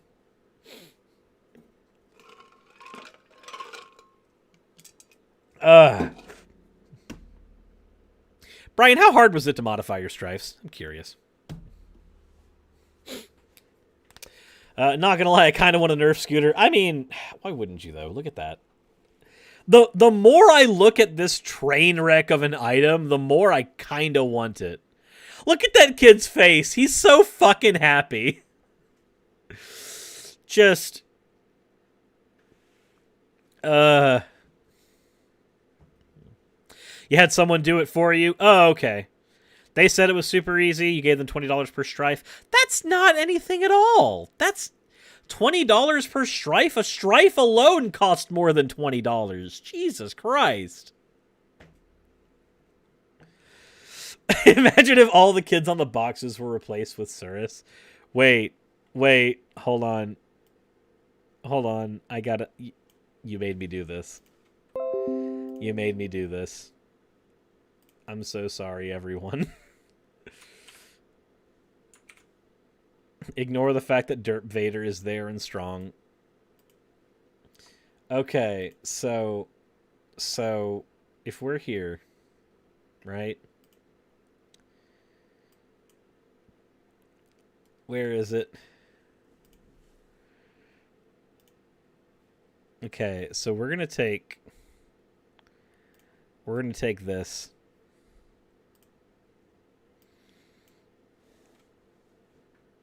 And we're going to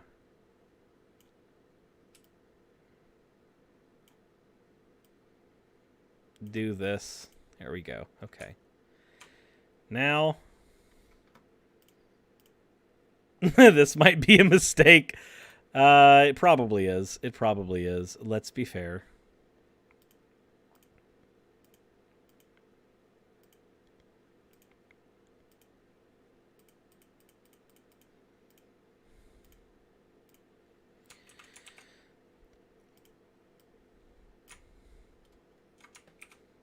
Okay, so now we need to get this to the kid's head size. There we go. There we go. There. Now it's accurate.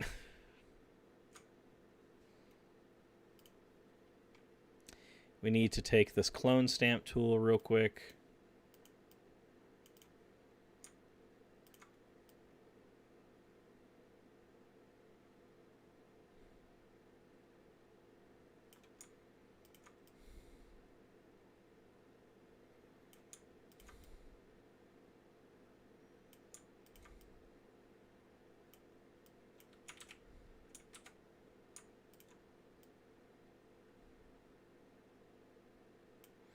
There we go.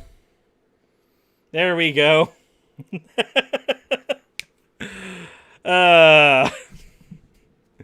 It's perfect. This is what capitalism has brought us. Okay. That's going on Twitter. That's going right to Twitter. Okay.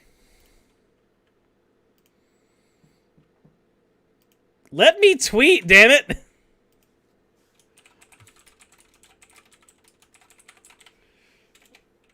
There. Straight to Twitter it goes.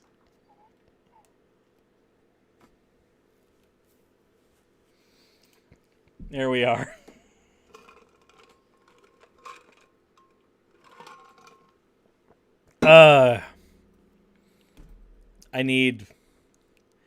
I need more of this urge to draw rising. I mean, I'm not going to stop you from drawing this monstrosity. God damn it, sirs, this is why we can't have nice things. My eyes. Look. Let's be honest. The more this channel goes, the more it turns into politics and Nerf guns. Realistically.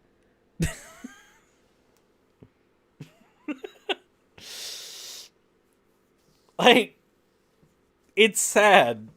I just have a bad habit of incorporating my interests into everything that I do. So here we are at the bad side of the internet.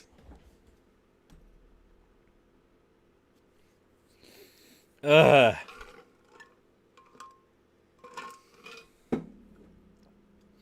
Trying to figure out if this is blurst or just straight up cursed. I think it's blurst. I mean, realistically, right? Let's see. I mean, it could definitely be blurst by going, ah! Ah! Like there. Now it has a big head. There. Now it's just cursed. The image is now just simply cursed. We got there. We are here now. You know what would be cursed? This image. Why does this now exist?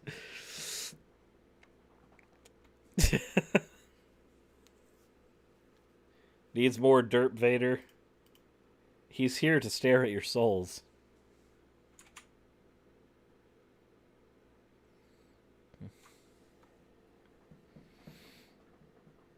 Wait a minute. I have it.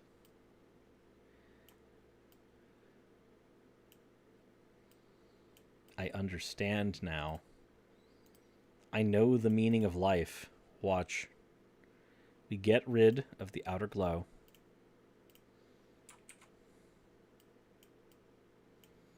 And we get rid of the drop shadow.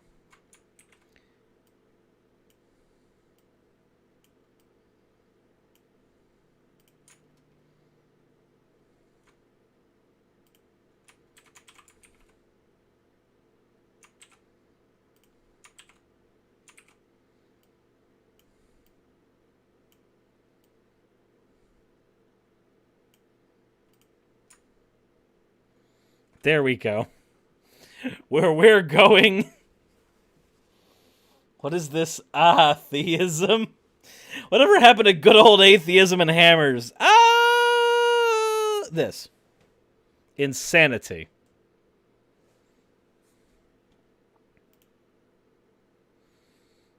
Hold on. We need to horizontally flip Vader. So we're just gonna...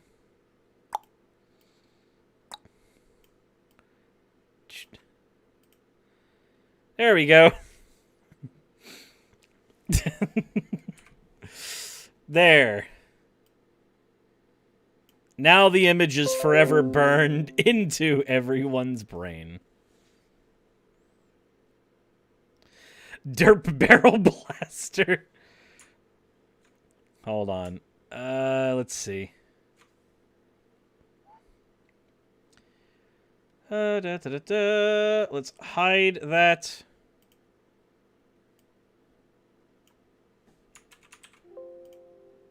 Let's go down to the layer itself.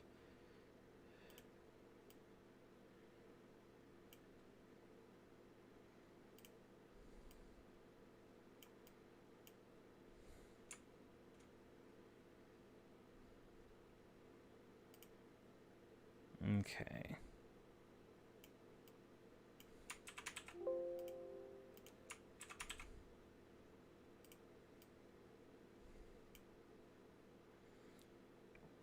Okay, and then we go...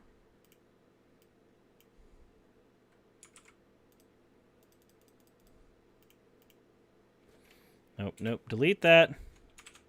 Delete that.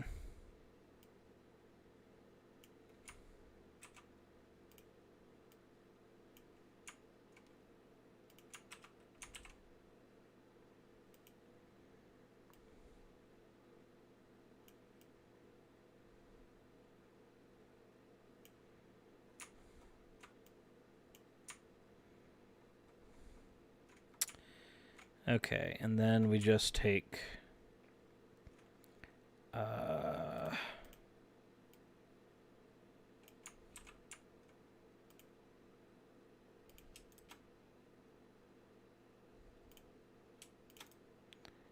merge layers.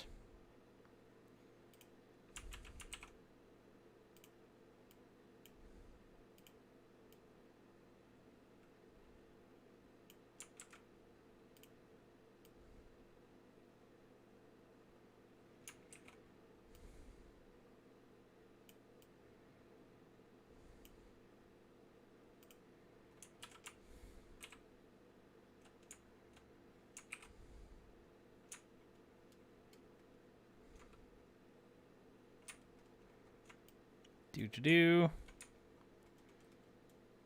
This has just become a lesson in Photoshop.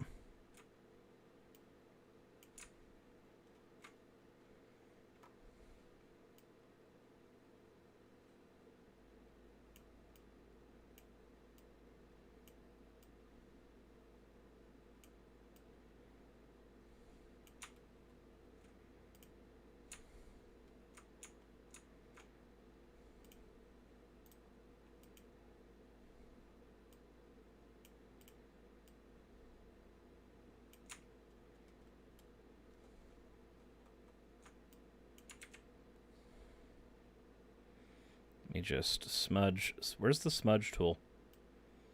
Where's my smudge tool? Where the fuck did my smudge tool go? There we go.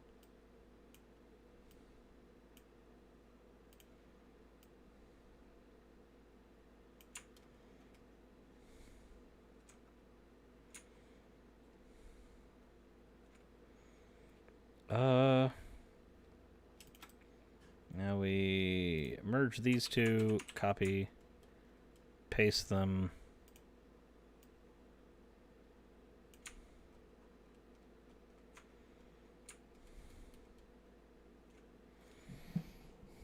There we go. Is not perfect. Merge down, take the eraser tool, and just...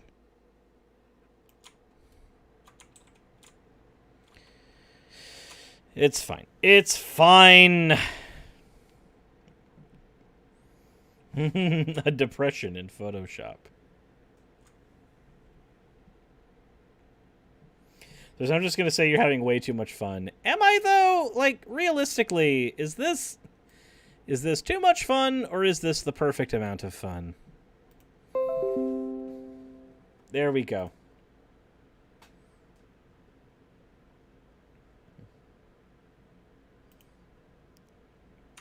There we go.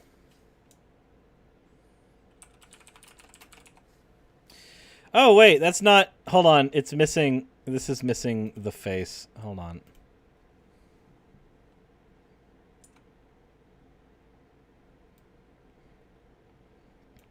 There we go.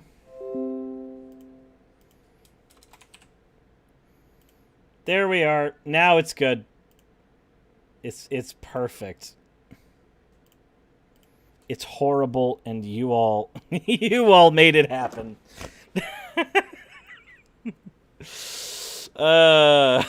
This is all your guys' fault. I would have just been covering politics and shit, and then you guys made me do this. It's all your fault. I blame you. I blame you all entirely for all of this. This is dumb, and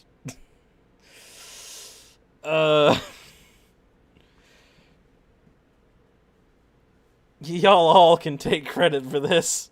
What did you win? A curse, apparently. You all won a curse.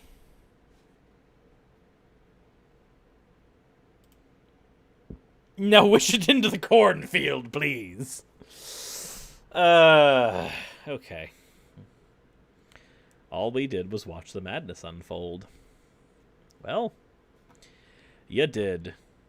Is Kaitlin Bennet worth this much procrastination? Yes. Yep, she is.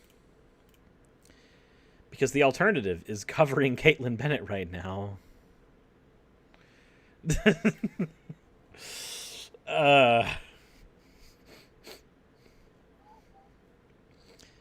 Jesus Christ. Okay.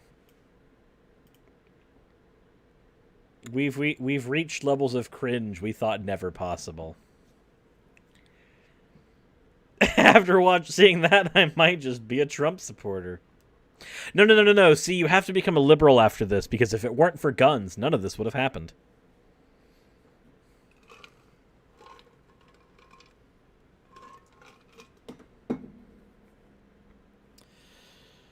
Okay.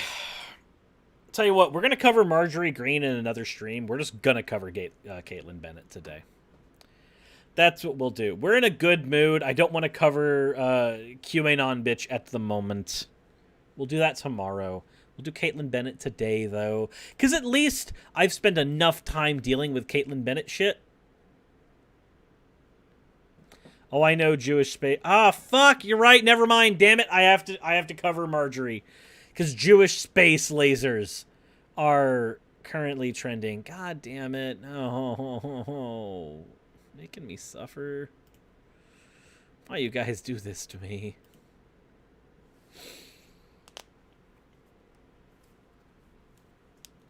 Okay. Ugh.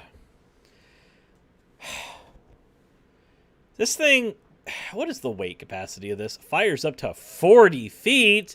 Oh, wow. It's a 3-wheel scooter with adjustable height. Fun for ages 6 and up to 175 pounds. Well, I would crush it. So, nope. What do I mean by Jewish space lasers? Oh, don't worry. We'll get there. You'll understand. You'll understand. Okay. I'm psyching myself up for this.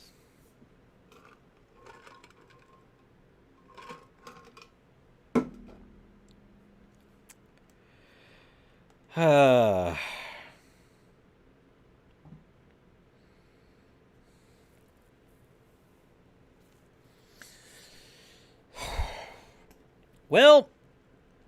I've put this off enough.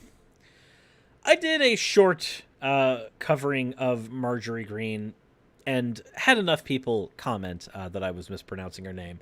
Don't worry. We'll say it correctly this time.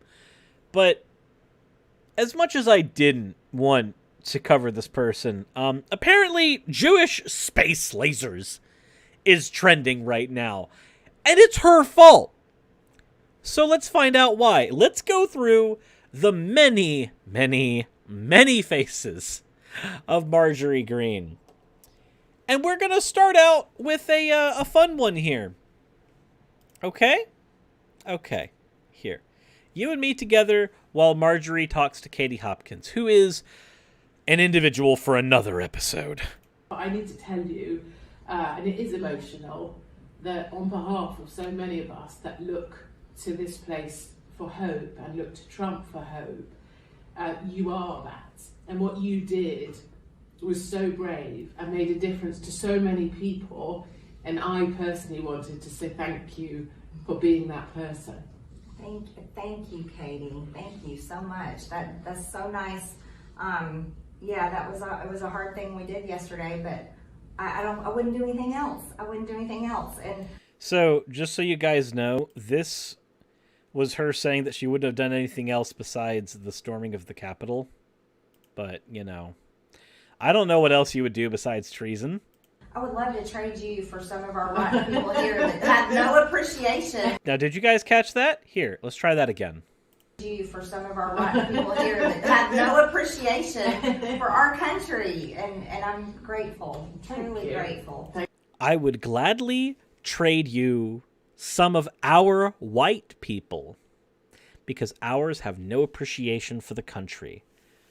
Marjorie, can I ask what specific thing you're looking for? The specific breed of white people you're looking for to get into the country, is ignoring the fact that you specifically want them to be white. I have no idea why someone would specifically want the people moving in to be white. That I have no idea what ideology would breed that. But speaking of ideology, I'm curious, what ideology would you prefer the correct breed of white person have? Marjorie, what ideology would you prefer them have? Is it potentially one where they think that their nation is the best thing in the world and should be valued above other nations? And should they be proud of their whiteness? Should they believe that their whiteness makes them somehow better than other people? Because I don't know if there's an ideology that fits all these bills, but it sounds like nationalistic white supremacy to me. But don't worry. It's not just all that. Oh, by the way, the person that she was talking to is Katie Hopkins, who was permanently removed from Twitter because of the hateful conduct that she engaged in. She violated Twitter's rules. She's repeatedly been retweeted by Trump back when he was president, but she was removed to keep Twitter safe because of the shit that she was engaging in. Like I said, she is a topic for another video. But let's see here. What else do we have here? Oh, right. We have Marjorie Green trying to get rid of Ilhan Omar merely because she's Muslim. Now, let's hear why that might be. They swore in on the Korean.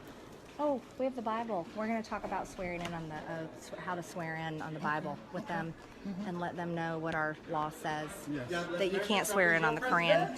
So wait a minute. She says that this person is in the House of Representatives now.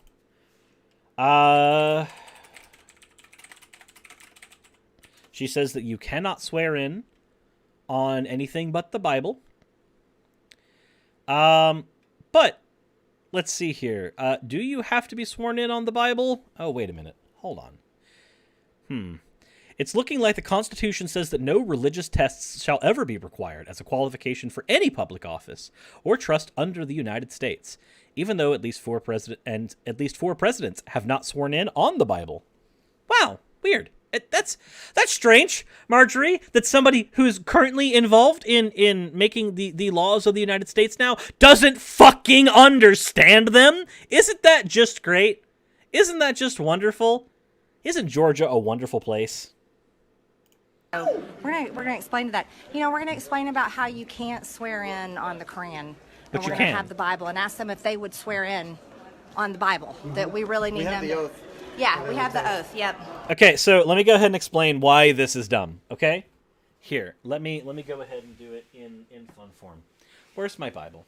Where is the damn thing? Here we go. Here we are. Okay, so here's why forcing people to swear in on the Bible doesn't mean anything. To me, this is a book of lies. If I swear in on this book of lies, what am I swearing in on? I'm not swearing in on something that I want to hold myself to. If I hold myself to the standard in this book, you know what I'm going to do? That right there. It means nothing for me to swear in on the Bible. That book means nothing to me. I would faster swear in on Stuart Little. I would faster swear in on fucking Harry Potter. It doesn't matter what... it doesn't matter to me if I swear in on that particular book because I don't give a shit about that particular book. And I understand that calling it a book of lies turns Christian off from my audience. I get that. I understand that. But in this particular situation, I don't care. And the reason for that is I'm demonstrating a point.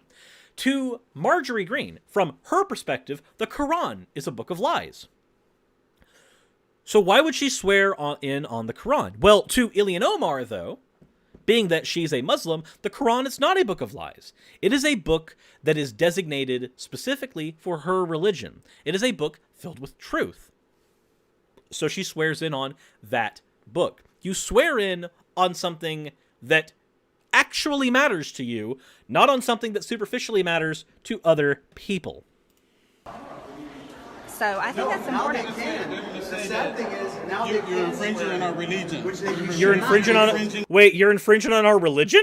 On our religion. Yes. By saying that we can't swear in on the Quran. But Yeah, when that's true. they swore in, it wasn't a law yet, right? What? At the time they swore in. I don't know. 4 presidents have sworn in on books that were not the Bible. It is perfectly okay for you to swear in on a book that is not the Bible. You are infringing on their religion by saying that they can't swear in on their own holy book if you're going to put your holy book as a matter of superiority. I think at the time they swore in that wasn't passed. Because No. it wouldn't have been passed in a Republican control. Right. Yeah, so it was passed. I like how she just smiles. Republican control. Because that's what it is, right? It's always about control. Always. But we're going to continue. Does she have a bunch of followers everywhere? Yeah, she does. Passed after they swore in, so they're not really official, I don't think. She thinks that So Ilhan let's go ask Omar them to swear in the is Bible. not official. Because like you Is it said, Will, law that I'm... it has to be the Holy Bible?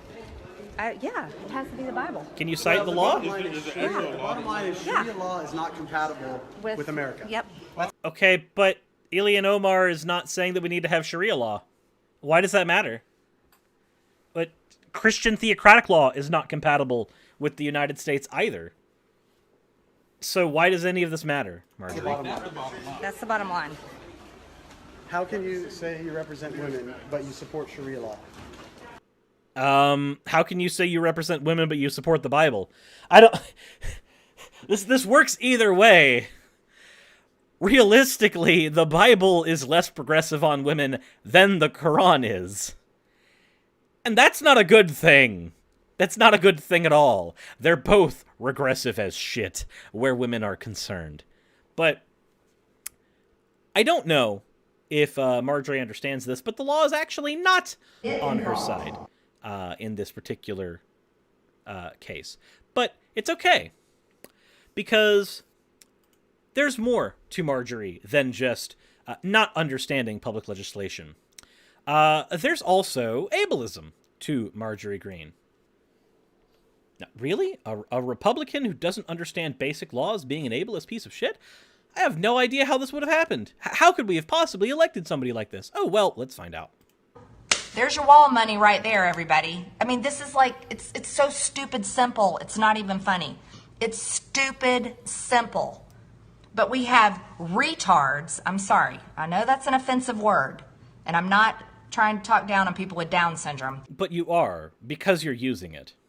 But that's what these people are. These people are so stupid and ignorant. They cannot put something common sense in place, like spending the $14 billion of El Chapo drug money to build our wall. Why do we even need the wall? How effective would the wall even be? Those are questions that people have been asking for a very long time, and the answers have been not really fucking effective to begin with.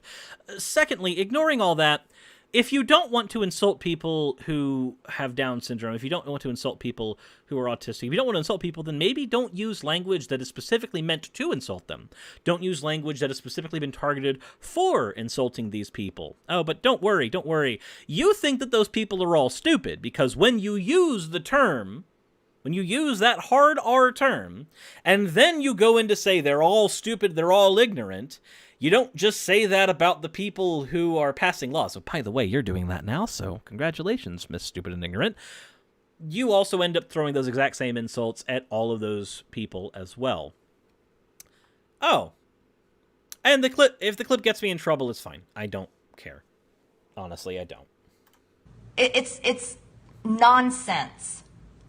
See, that's how stupid these people are that we have elected. And why do we have them? They're losers. They couldn't make it in real life if they tried. I'm not lying to you. These people are criminals. Imagine what it's like to be a person with the mentality of Marjorie Green, not thinking that politicians do exist in real life. Now, granted, they are disaffected compared to everybody else because they live in a different world, but that world is still, in fact, reality. Moreover, I do have to wonder what it's like to be someone like Marjorie, where your entire position is based off of insulting people and conspiracy theories and what have you. Oh, wait, conspiracy theories. Conspiracy theories. Ah, man, where... I wonder what kind of conspiracy theories we potentially have where this person's concerned. Oh.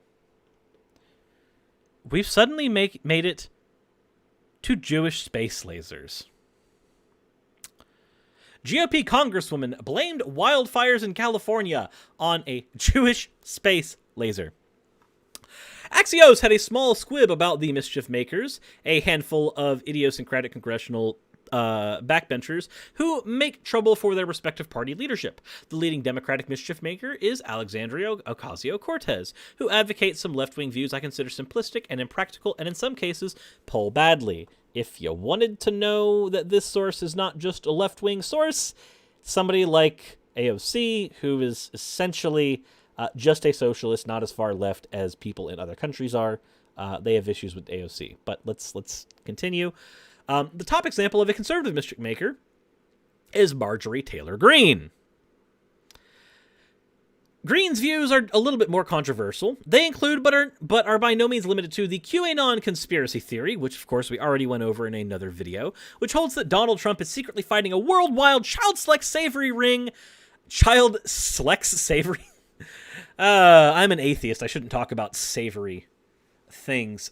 Child sex slavery ring that was supposed to culminate in the mass arrest of his political opposition, and says that Q is worth listening to, which of course we already did the video on. You can check the video on Marjorie Green out if you want to see where that's from. She argues that Muslims don't belong in the government, which of course, here's the entire thing where she does that, but we already went over the video where she did the whole you shouldn't swear on anything but the Holy Bible, so we've already got it. She argues that the shootings in Parkland, Sandy Hook, and Las Vegas were all staged. Oh, wow. Let's see here. And some of the comments that she has made about this have been removed from Facebook since she actually gained power in her party. Imagine that.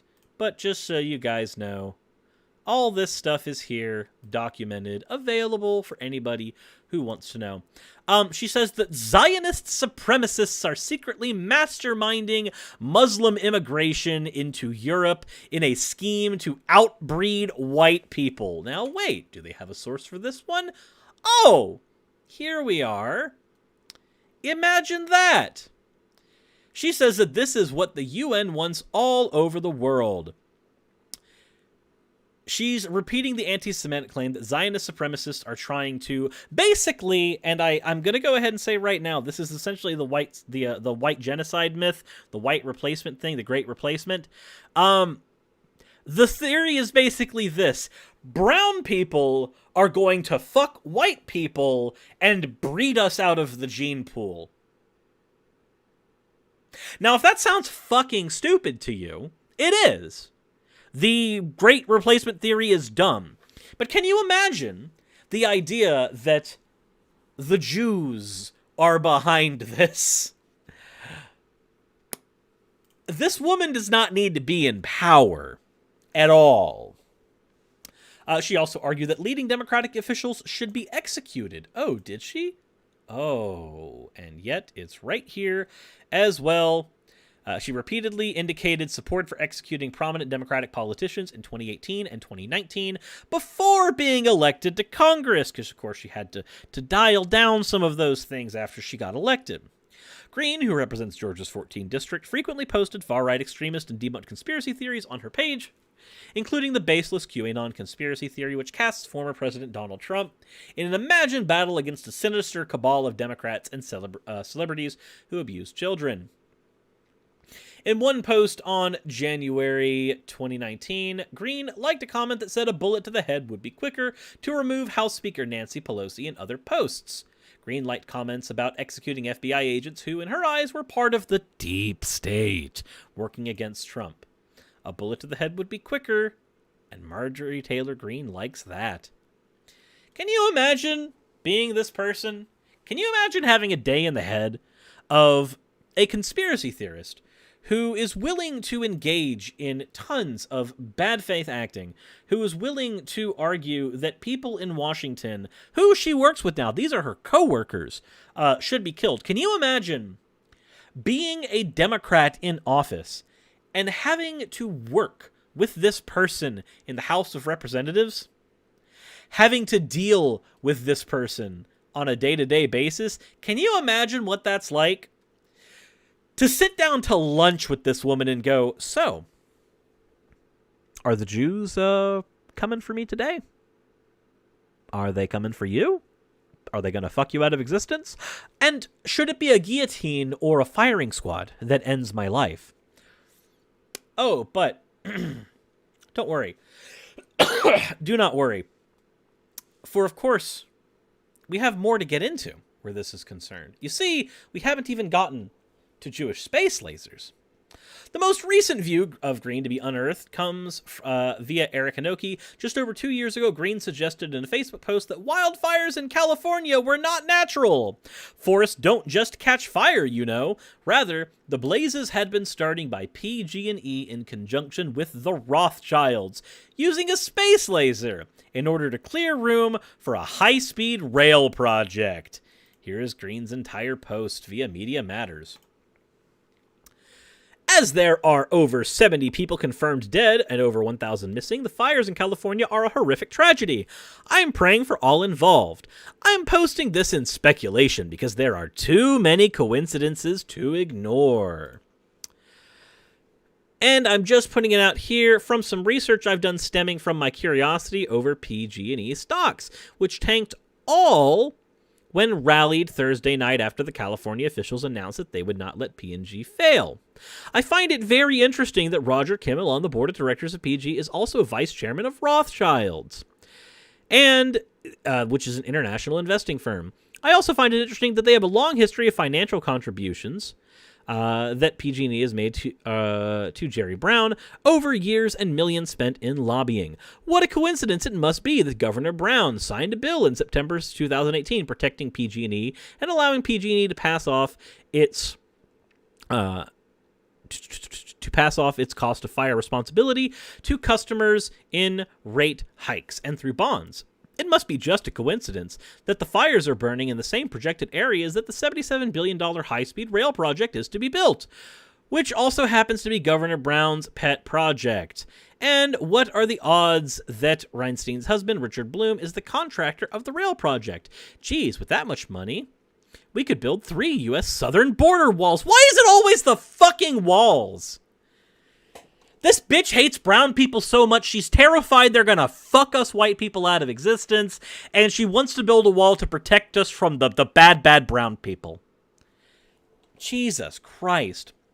And oddly, there are all these people who have said that they saw what looked like lasers or blue beams of light causing the fires, and pictures and videos. I don't know what looked like, I don't know anything about it, but I do find it really curious that their partnerships with Solarin on space solar generators started in 2009. Would it have been strange if it started in 2008, Marjorie? What about 2011? Would it have been strange if it started in the year the world was supposed to die in 2012? I have no idea. They announced the launch into space in 2018, and maybe even put them before that. But we're not going to go any further in here. Let's read the rest of the article. The Rothschild family has featured heavily in anti-Semitic conspiracy theories since the late 19th century. Anti-Semites have generally updated the theory, replacing the Rothschilds with George Soros, which, of course, I get from the call for an uprising. Shout out to all you fuckers, fans who watch my channel.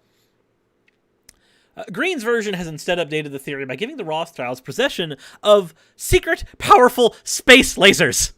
Now, you might wonder why, if an international cabal of Jewish bankers wanted a financial rail project, they would go about it by using space lasers to set a catastrophic blaze. Aren't there easier ways to get their rail stations approved by state legislature? If you can pull off a massive conspiracy like this and keep it quiet, and you have a space laser, you can use it to emulate basically any target on Earth.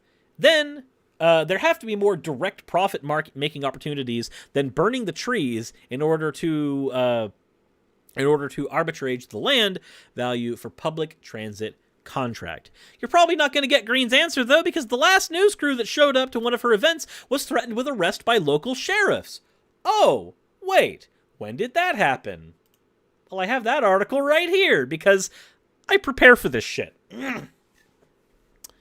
A Channel 3 reporter and photojournalist were threatened with arrest after asking United States Representative Marjorie Greene a question during a town hall meeting in Whitfield County. A Whitfield County sheriff escorted a Channel 3 crew out of a public town hall meeting Wednesday night and threatened them with arrest after attempting to ask Marjorie Greene a question. The town hall meeting was one of 3 Greene hosted this week across the district, and it was held in the North Dug Gap Road in Dalton. District 14 citizens were asked to register for the event and submit questions for Greene ahead of time.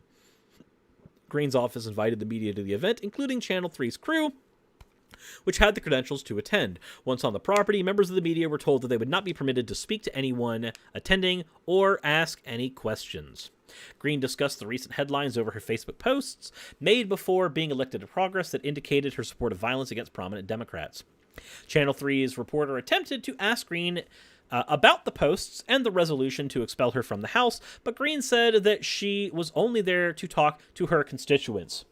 Can you imagine being a politician and representing the people, but then when the people come to ask you a question, I understand there were rules against it beforehand. I also don't give a shit what rules a politician puts in place to protect themselves. But can you imagine being told, I'm not here to talk to you, I'm here to talk to the people who want to be part of my fucking echo chamber? What kind of dumb cult mentality leads you to this? But I want to go ahead and point out that we do at least have something. There is a movement, however small, to get Marjorie Greene out of office. So we're going to go ahead and take a look at that before we end this particular segment. Republican Congresswoman Marjorie Taylor Greene helped incite the violent insurrection at the Capitol that left 5 people dead, calling it a, quote, 1776 moment before the attack. And instead of apologizing, she doubled down and deflected. Democrats are on record supporting violence when it serves their cause. In December, Green and other extremist lawmakers met with Trump at the White House to discuss their plans to undermine the peaceful transition of power. And even though Biden just became president, Green already drafted articles of impeachment against him before he took office. In addition to promoting Trump's baseless lies about the election, Green is also a believer in the QAnon conspiracy theory, which has inspired a wave of racist violence across the country. She's even stated that the Parkland school shooting, which killed 17 students, teachers, and staff, was fake. Marjorie Taylor Greene is too extreme for Congress. It's time to expel her from office and investigate her for sedition. There's your hashtag. Investigate Marjorie. Now, about the shooting, let's go ahead, and I want to ask you, what would you do? And I'm going to see if I can find this. Here we go. What would you do if you had been involved in a school shooting and somebody decided to run up to you like this after the school shooting, okay? Now, for those of you who remember David Hogg, he was part of a school shooting, and, well, I'll play the video. Yeah. This is recorded by Marjorie Greene. Supporting the red flag laws. If Scott Peterson, the resource officer at Parkland, had done his job, then Nicholas Cruz wouldn't have killed anybody in your high school, or at least protected them. Why are you supporting red flag gun laws that attack our Second Amendment rights? And why are you using kids as a barrier? Do you not know how to defend your stance? Look, I'm an American citizen. I'm a gun owner. I have a concealed carry permit. I carry a gun for protection for myself, and you are using your lobby and the money behind it and the kids to try to take away my Second Amendment rights. I know you can barely hear. I've got it turned up as loud as it will go. I've already done that. I am so sorry. I'll try to turn it up in post. You don't have anything to say for yourself? You can't defend your stance? How did you get over 30 appointments with senators? How'd you do that? How did you get major press coverage on this issue? And how did you get kids? Why do you use kids? Why kids? You know, if school zones were protected with security guards with guns, there would be no mass shootings at schools. Do you know that? The best way to stop a bad guy with a gun is with a good guy with a gun. Statistics don't bear that out. But yet you're attacking our Second Amendment. And you have nothing to say. No words. Tell him walking. He's got nothing to say. Because you're harassing him, Marjorie. Why would he have to say anything if you're just going to sit there and harass him? Sad. He has nothing to say because there really isn't anything to say, you guys. No, he has nothing to say because you're harassing him. You're engaging in harassment. You're harassing somebody who at the time was a minor. He has nothing to say because he's paid to do this. He has the walkaway march. He's got the women's march, and they're funding all of this. Everytown Gun USA, they're funding all this stuff, okay? That was David Hogue right there. We saw him inside the Senate building. He had 30 appointments where he ran around and got to talk to senators. I got to talk to none. He had Because you weren't involved in a school shooting, you dumb bitch. media coverage all over the place. I had zero. Guess what? I'm a gun owner. I'm an American citizen. And I have nothing, but this guy with his George Soros funding and his major liberal funding has got everything. I want you to think about that. That's where we are. And he's a coward. He can't say one word because he can't defend his stand. With his George Soros funding and his liberal funding, this woman lives in a fantasy world where if a kid does not want to talk to her, it must be because of a cabal of Jewish billionaires. Because she was not able to harass a minor, it's gotta be a cabal of Jewish billionaires. That's why, right? That's what it is? Right. Right. Right. Okay, so hopefully I've covered enough of this person in this episode to show what kind of a flaming piece of garbage this person is. I need y'all to do me a huge favor if you're watching this. Marjorie supposedly represents me in Georgia. She represents District 14. If you see this video, I need you to share this out somewhere. Because I've compiled multiple videos of the type of person Marjorie is, the type of shit she believes, the type of shit she's engaged in. Go ahead and use the hashtags, investigate Marjorie and everything else whenever you post it, but please post this video somewhere onto social media so that we can try to get this person out. Because this woman does not represent me. She cannot represent me because I live in reality and this woman lives in a fantasy world where she gets to assault, not necessarily assault, but she gets to harass minors, she gets to engage in baseless conspiracy theories, and she gets to engage in sedition without anything bad happening to her, and then gets to complain because not enough people are paying attention to her. This woman does not need to be in the House of Representatives. This woman needs to be at home with a counselor to figure out why she fell down a rabbit hole of stupid. But if you enjoyed the video, leave a like, hit subscribe, go to the description if you want to support what I do. Most importantly, with a video like this, please, please, please share it out somewhere. On Facebook, on Reddit, in a Discord channel. It doesn't matter. Anywhere where you think we can get people who understand that this woman does not need to be in power, share it out there.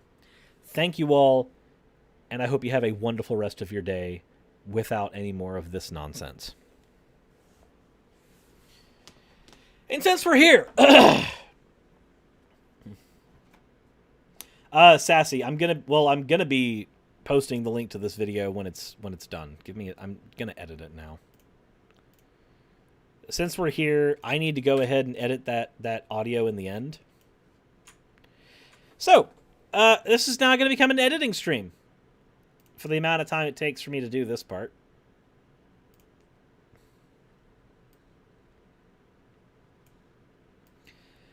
All right, editing stream, go. Edit. That does not need to be there. That can be there.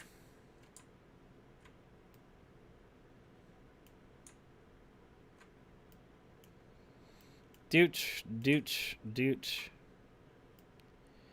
For those of you who actually like watching my workflow, I don't know why any of you would like to do that.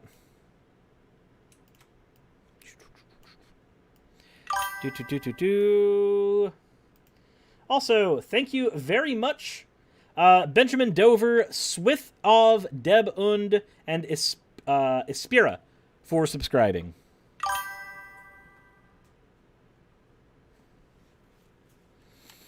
Okay. Let me go here. All right, so we know that it's super low in these areas. Now, about the shooting, Supporting the red flag laws. Okay, so we know that I have to cut it here. I know you can barely hear. I've got it turned up as loud as it will go. I've already done that. I am so sorry. I'll try to turn it up in post. Okay, so if I'm already turning it up in post.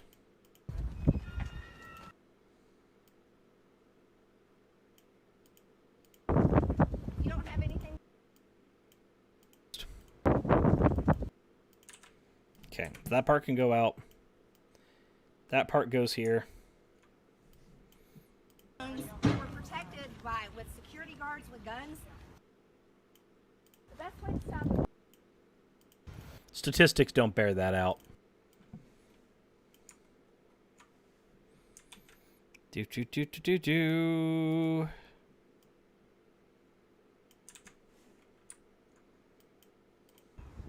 got nothing to say. Because you're harassing.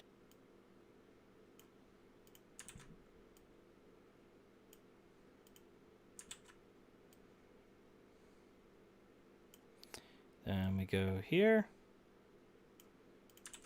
So the first step is to isolate. I was a minor. We have to isolate the moments because you weren't that need to be increased in volume.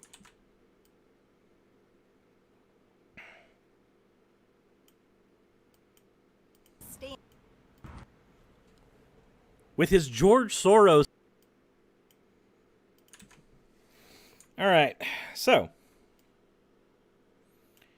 now we know that we can pull this down a level, this down a level. That goes down a level, that goes down a level, that goes down a level, and that goes down a level. So this is all of our audio that needs to be modified. So what we do is we go to Effect Controls, and we go ahead and get rid of this, and increase the decibel volume of it. Now, he was part of a school shooting, and, well, I'll play the video. Yeah. This is recorded by Marjorie Why are you Green. supporting the red flag laws? If there had been...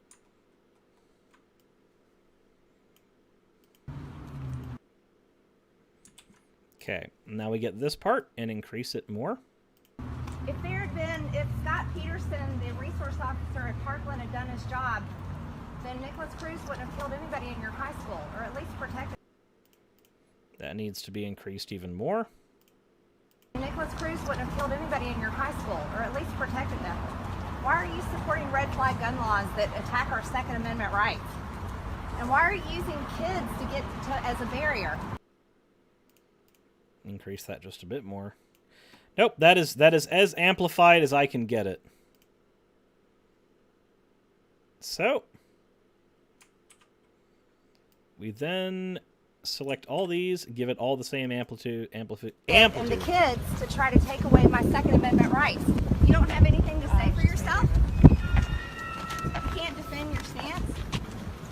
How did you get over 30 appointments with senators? How'd you do that?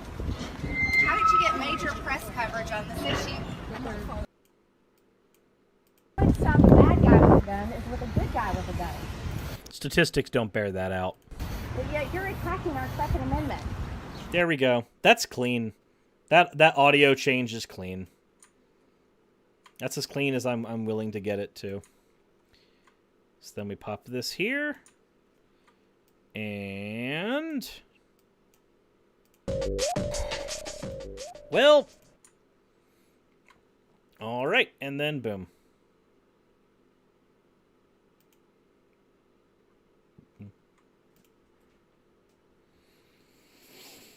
Okay, there we go.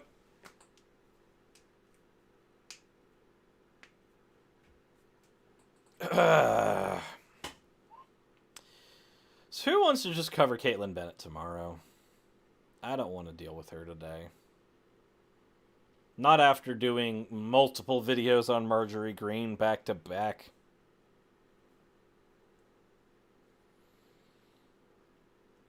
Pika, I'm not about to put in closed captions. There's no closed captions on the original video, and I'm not about to caption it myself.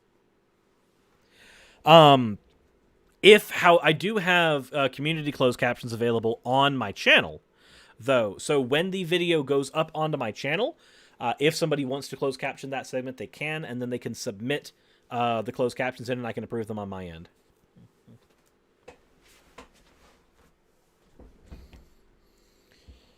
What tool do I use for editing? That is Adobe Premiere Pro, is what I'm using.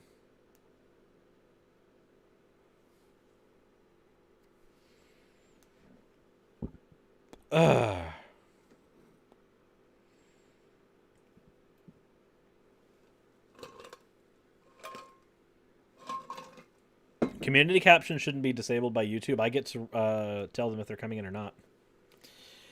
Unless YouTube got rid of community captions.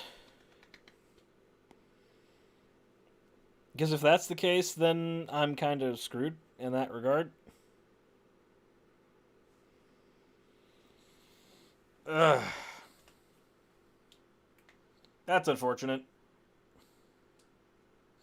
Well, the automatic closed caption should pick up stuff, so we'll see. Just random question, but I was having a conversation with a partner about neopronouns. Okay, go on. Though my stance on neopronouns is not great. And those just watching the YouTube chat or Twitch. I mean, I'm not watching Twitch. I'm not on Twitch right now, I don't think. Wait. I shouldn't be live on Twitch right now. Yeah, I'm not live on Twitch at the moment, so...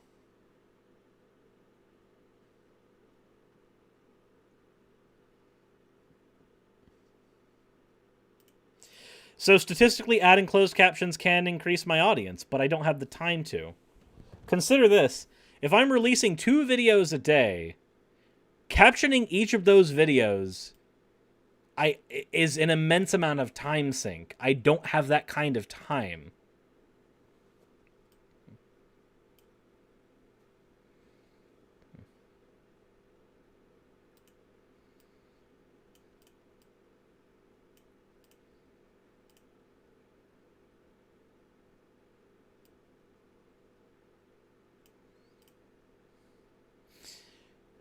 Gore is not... so what's your opinion on neopronouns? I feel like they're fine. It's not my place to say what people can and can't call themselves. So my position is if somebody wants me to call them by a neopronoun, that's fine. My problem comes into the fact that what I have seen a lot, especially in my server where neopronouns are concerned, there are some people, not a lot of them, but there are some people who have used neopronouns specifically as a way to gotcha people. And I don't like that. I feel like neopronouns get weaponized. Not all the time, but they do. If somebody needs to use a neopronoun so that they are more comfortable with themselves, for instance, they're a form of envy, and a neopronoun functions for them better than they/them, then cool. I will use it if they ask. But generally speaking, I don't really like them as a concept, especially not right now. That's just me. You want to disagree? Fine, go right ahead. The most neopronoun, the furthest I am willing to go as far as saying that they are useful is Z and Zer. Because at least those, as functional, like gender-neutral, outside of presentation pronouns, seem to function well. But that's just my take. Again, if you want to disagree with it, that's perfectly fine, but I'm allowed to have that opinion.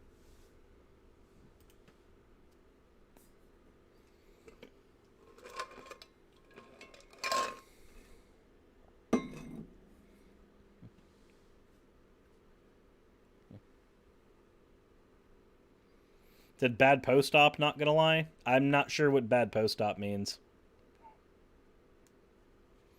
Neopronouns are actually usually used for neurodivergent people. We don't tend to understand gender in typical binaries, so having more object-related pronouns is a way to understand themselves. And see, that is at least an argument that I could understand. If somebody is not able to understand gender in the way that it's classically understood, and therefore understands it as it relates to objects, then that's better. That is at least a more functional usage, and I can understand that.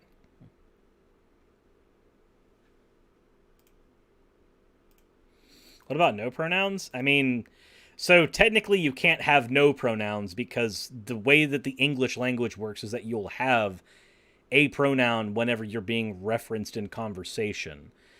If you want to say I have no pronouns, so just use they, them, then, I mean, that's cool. But functionally, as a method of how English works, a pronoun is going to get used because that's what is used in conversation. Fair and reasonable take. I'm also iffy on the concept itself. Uppy, standard for original poster, bad post. Oh, okay, bad post, OP. Or I'm telling you that I disagree and I think it's a bad take. Okay, cool. Well, you can disagree and think it's a bad take, but again, my position is that I don't think, outside of the one use case that I was just given here for neurodivergent people, is that I don't generally find them to be terribly useful. And also, they seem to complicate conversation more so than help them. in conversation, if I'm having to constantly correct new people all the time, not just where my gender is concerned, but also introduce multiple new people to a new gender concept every time in conversation, that doesn't seem efficient to me.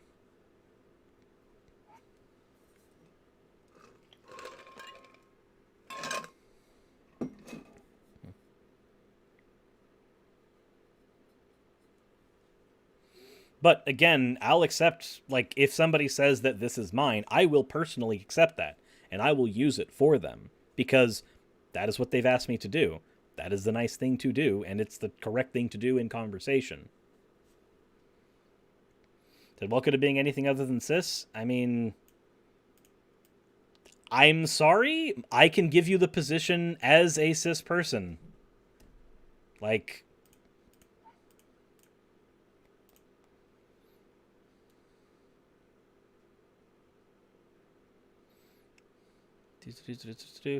Jake Ferdy says, if community closed captions are disabled, it could be submitted to you via Discord channel, and then you could add yourself if that's something you wanted to allow. So the thing with closed captions is if I add them in, if memory serves, I have to add them in time specifically for everything. If I'm able to, then cool.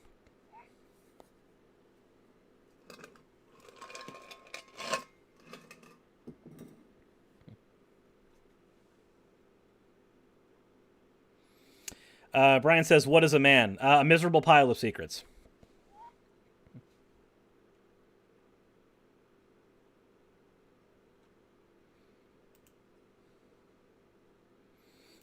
Brian, I already beat you to it.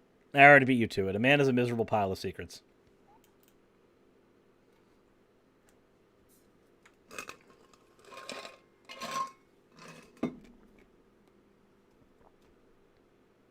Allies won't always be 100% aligned with any individual trans or NB person. Instead of something new, I much prefer words, new words, not altered old ones. Yeah, let's see.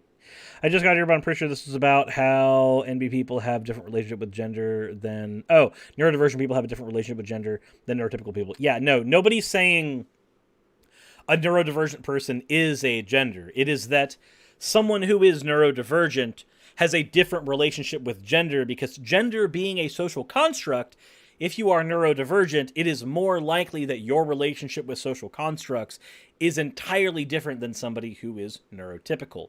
I can understand the use case for neopronouns there, because object-oriented neopronouns make more sense for somebody who is neurodivergent, who does not have a standard association with gender.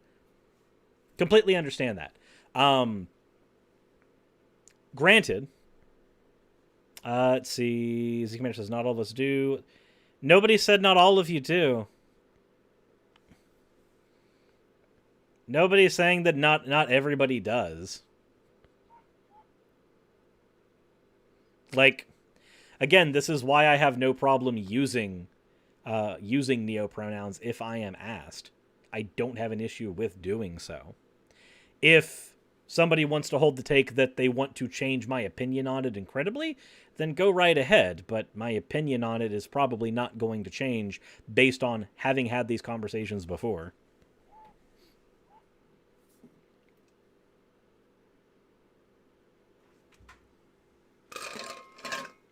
No, Spike, we're going to push Kaitlin Bennet off until tomorrow, just because the Marjorie Green segment required going through multiple different things. And they isn't a neopronoun. They has been used as singular in the Bible. Like, its use case as singular and non-gendered has been documented for hundreds of years.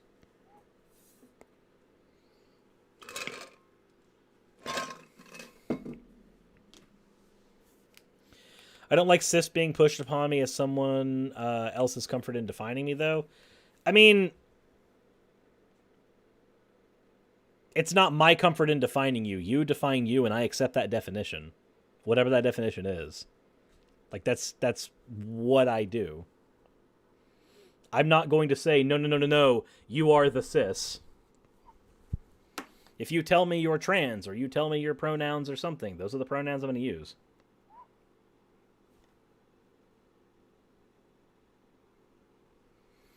Do ADD people but not autistic people qualify as neurodivergent? I think so, but I'm not 100% certain. I am not the best person to ask where that's particularly concerned, personally. Hey, Yumi. They do? Okay. Yumi wants love. Yumi wants love.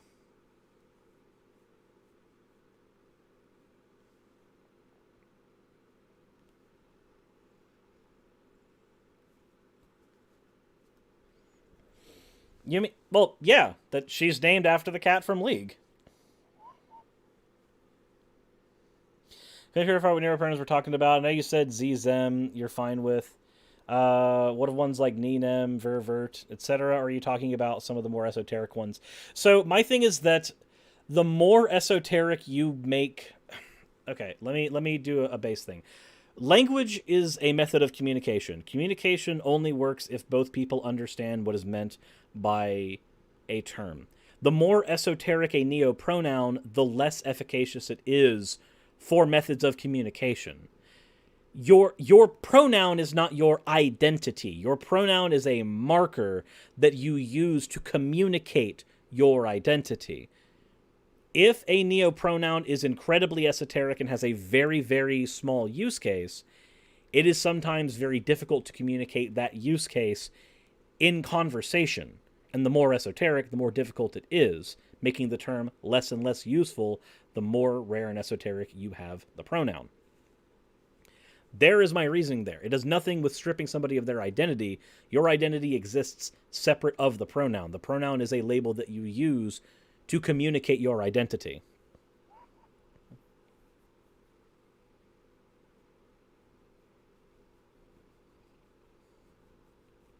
So the American government's bailing out Wall Street? Basically. Wait. Hello. My partner was arguing that neopronouns overcomplicate a conversation. They overcomplicate a conversation as gender when we already struggle to accept it as is, but I argue that it's not my job to make people comfortable. So while it is not your job to make people comfortable, that doesn't matter. So if you're going to make the argument, okay, so let me be the person that makes this argument. Remember, my stance is that I don't find neopronouns, especially the esoteric ones, to be incredibly useful. Then again, I'm coming from the position of somebody who is cis and does not have the same relationship with gender as other people do. So take that for what it will. When I say this, yes, it is not your job to make somebody comfortable, but it is basic respect. If person A says, "Hi, my name is Jim, my pronoun is Z," and I personally don't necessarily feel the need to use Z, it doesn't matter though. And it's not a matter of making Jim comfortable to use Z, it's a matter of basic respect. A pronoun is functionally no different than a name. If I tell Jim, I'm not going to use Z, I'm going to use he. It's no different than me telling Jim, I'm not going to use Jim, I'm going to use James. Or I'm not going to use Jim, I'm going to use Tim. It is not my job to tell that person what marker should be used to identify them. They tell me what marker identifies them, and then I use it as a matter of respect. It's not about making them comfortable, it's a matter of respect. And respect isn't about comfort. Not all the time.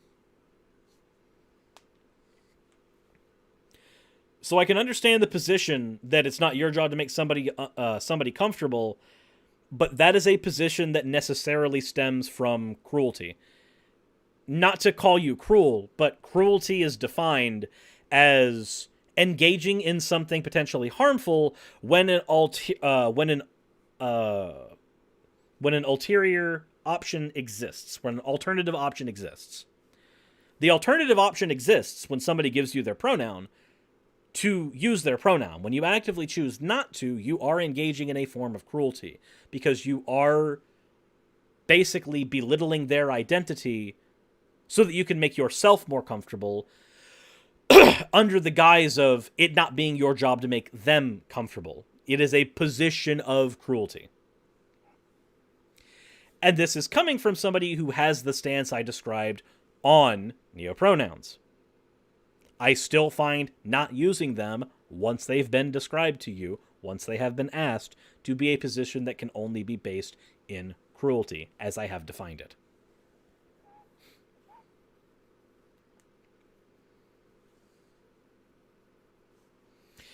So to think that somebody was asking them not to use neopronouns because it makes the conversation harder and that was their position. I mean, again, it does make conversation harder, and that is my issue with it. But even with it making conversation harder, that doesn't suddenly mean don't use it. Like, I agree, it makes conversation harder. It is because it makes conversation harder that I don't like them. But it is also cruel for me not to use them.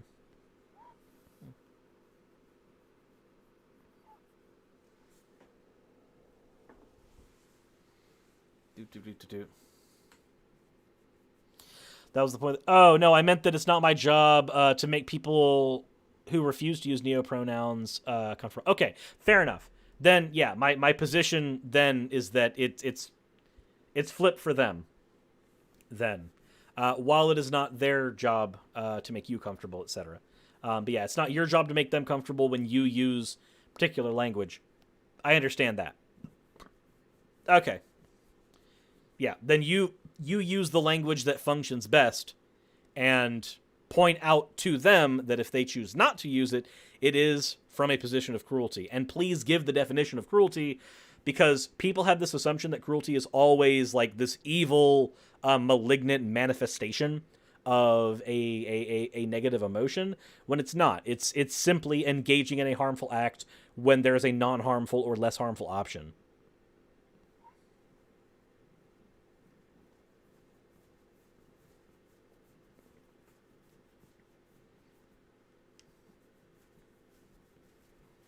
So, Asriel, the difference between a pronoun making something harder and a name making something harder, a complicated name does not have baggage attached to it, generally speaking, whereas a complicated pronoun, or an esoteric pronoun, rather, has baggage attached to it. Because if you're someone like me who is cis, my relationship with gender is I feel male, I am a man, and I identify as a man. That's my relationship's very simple with it. With a complicated name, all you have is an issue of pronunciation. With a complicated gender, you have to explain to them why that particular marker works for them. For instance, I have a friend who uses they and we as their pronouns because they specifically function not in like a DID way, but they function almost as a group unit, as an individual person. Their relationship with gender is that of a group of ideas coalescing together to become a singular person, but even that singular person is very fragmented, so they say they and we instead of any singular use pronouns. Their relationship with gender is completely different than mine, and while I may not find that to be the most useful way of communicating an idea, still, I'm going to use they and them and we if I were to argue in third person for them when I am talking to them, when I'm talking about them. Because that idea, while that idea is infinitely more complicated than trying to talk about a complex name or a hard-to-pronounce name, it's still their thing. It's the way they feel gender is. But that's why it is more complicated than a name. Because with a name, you've got a complicated name, now I just have to pronounce it. That's hard. With a gender, you're having to explain to me why you have that relationship with gender for me to understand it. My position, though, is that I don't have to understand it. My position is that it's not my job to understand it. My job is just to respect it. If I am curious, I will seek to understand it further. But past that, I have no issues using and respecting. Z Commander, we don't call it multiple personality disorder. It is dissociative identity disorder, as our understanding of identities has increased.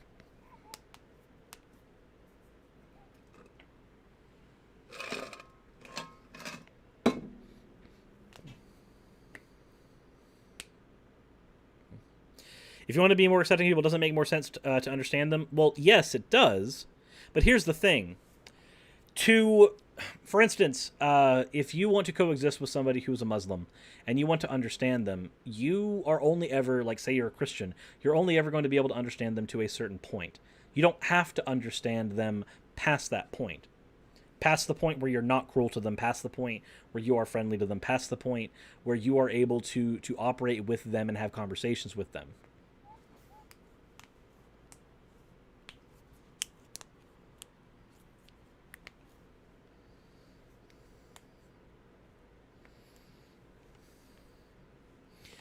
Like, yes, it makes more sense to take the time to understand them, but if I have 300 friends, I'm not going to sit there and try to figure out the individual nature of every single one of them. I'm going to do that for some of my friends, like the friend I described just now, because I was curious and I wanted to have that conversation. But it's not necessary. What's necessary is respect. Respect is the bare minimum. You want to discover further? Go right ahead. Ask, as long as you're being respectful.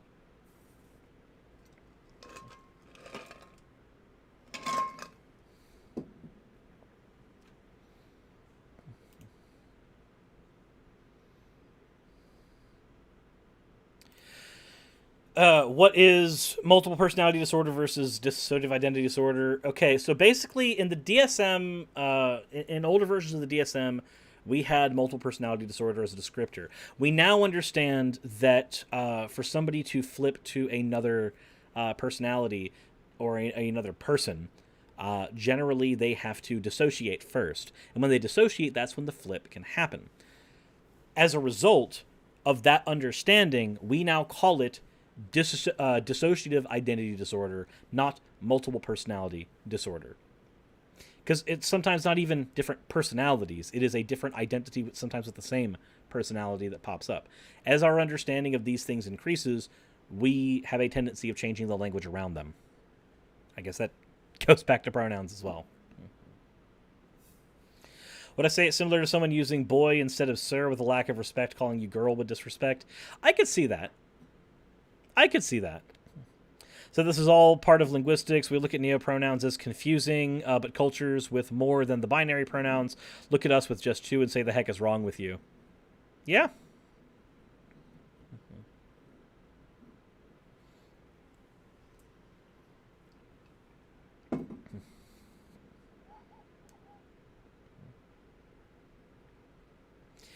Yeah, multiple personalities, aka Sybil, has been kind of debunked. Another 80s craze, less misunderstanding. And some of that even perpetrated by popular culture, which is why now we use DID as our understanding increases.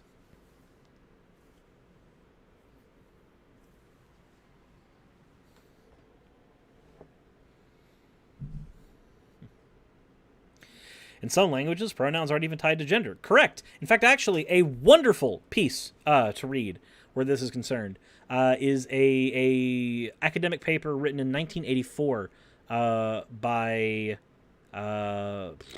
Lance Zimmerman and Candace.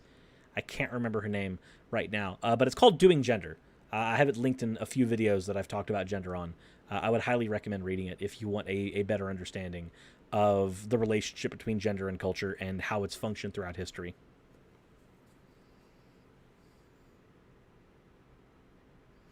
That said, do I like Transformers? I enjoy Transformers, but I am not like a fan. I enjoyed Armada. Why do some languages gender objects? It seems entirely pointless. Well, in some cases, like in America, we gender vessels and stuff female generally. But that comes back to a history of like objectifying women and shit, which is bad.